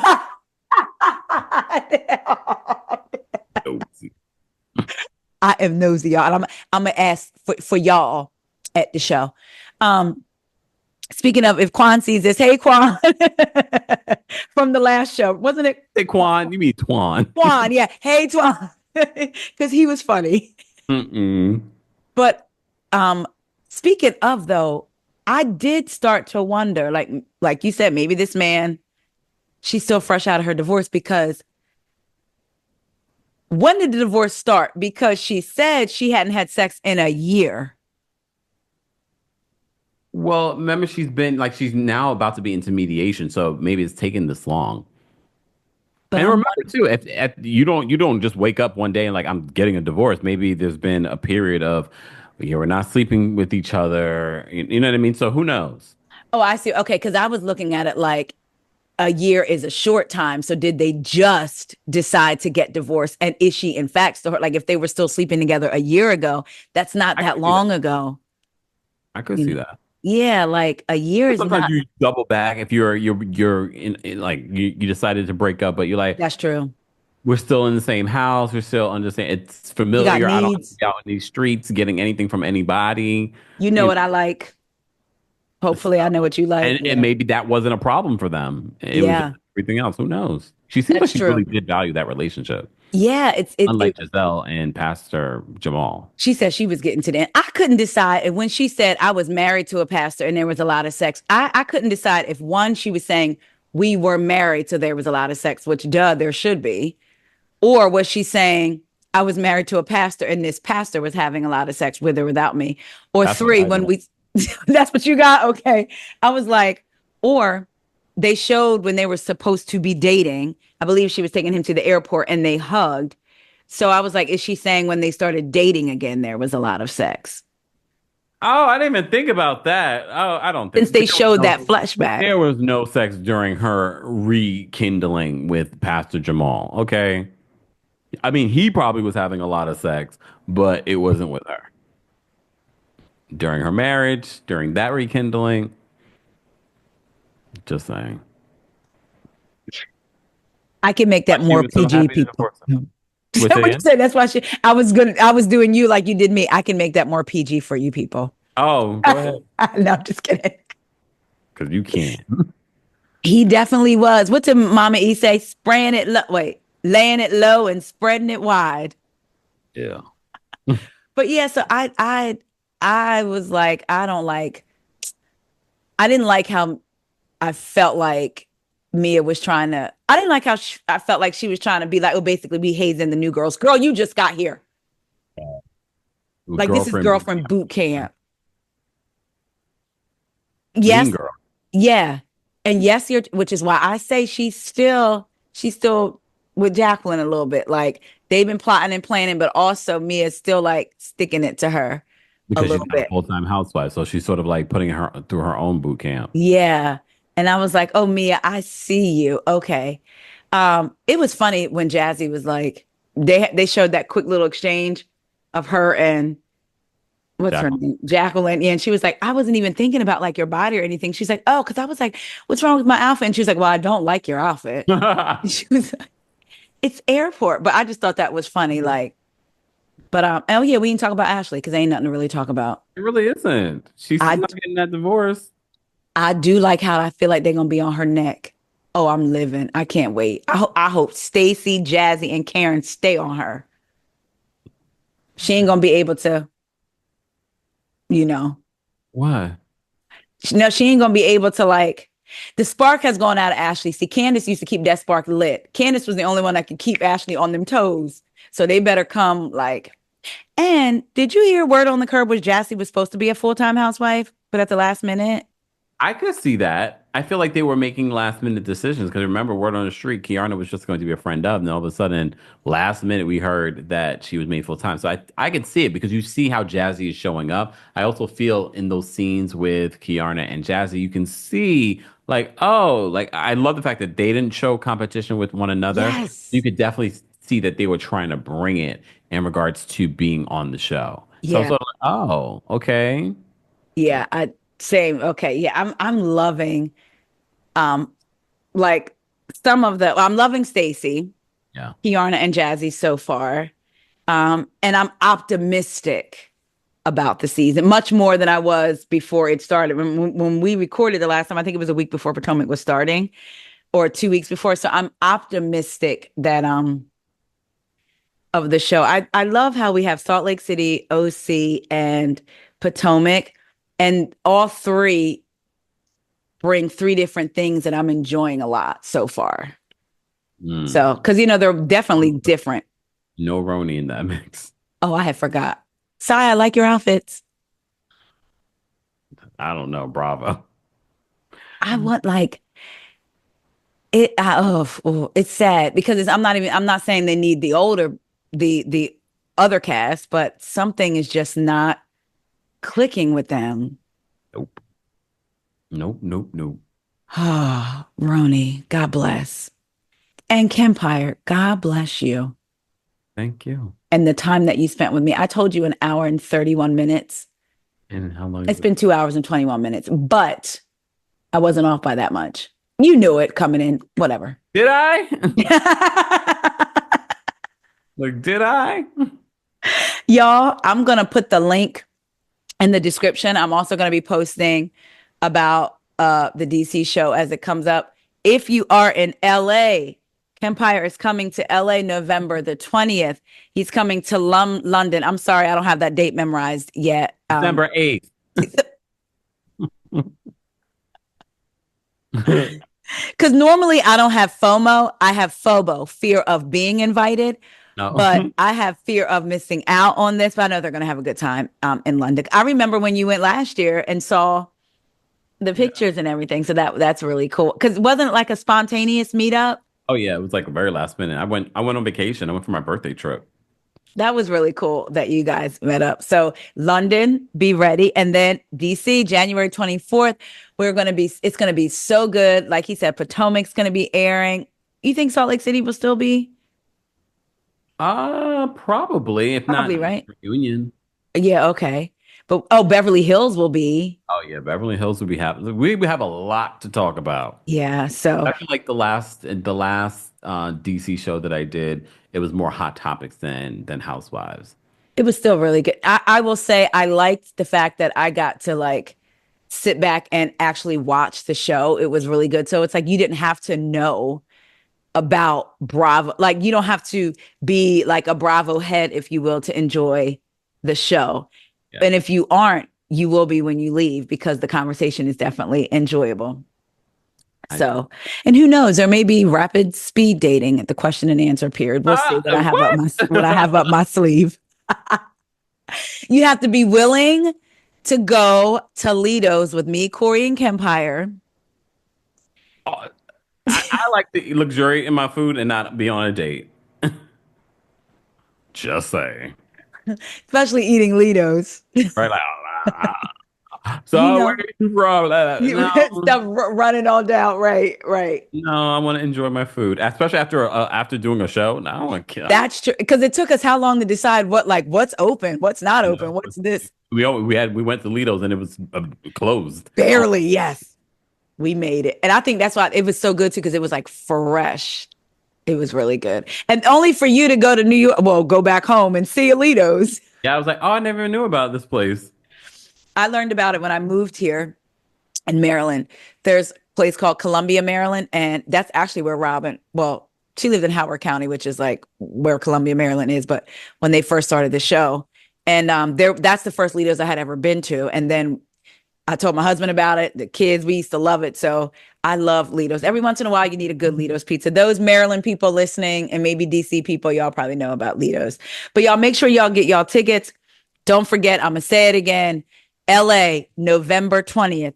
London, December 8th. And DC, January 24th. Hopefully, we will be celebrating. Y'all, don't forget to please exercise your right to vote. I don't know if you saw the video of the older Black woman saying in the 1960s, I think it was Mississippi, she had to pay $2. They imposed the voting tax for Black people, and it was $2. And you got to think back then, $2 was a lot. And then if you had a husband and a wife, that was $4. So it was done for a reason. And she said, I have victory in my feet now because I'm voting for free. So don't let their work be in vain. Make sure you go and you vote. Kempire, thank you. Thank you. Thank you for having me. Of course. Again, y'all, if y'all need to, leave Kempire messages or want to get to him to let him know that his 1 year anniversary with me is coming up and that he should get me something nice, that's okay to do too. Talk to y'all later.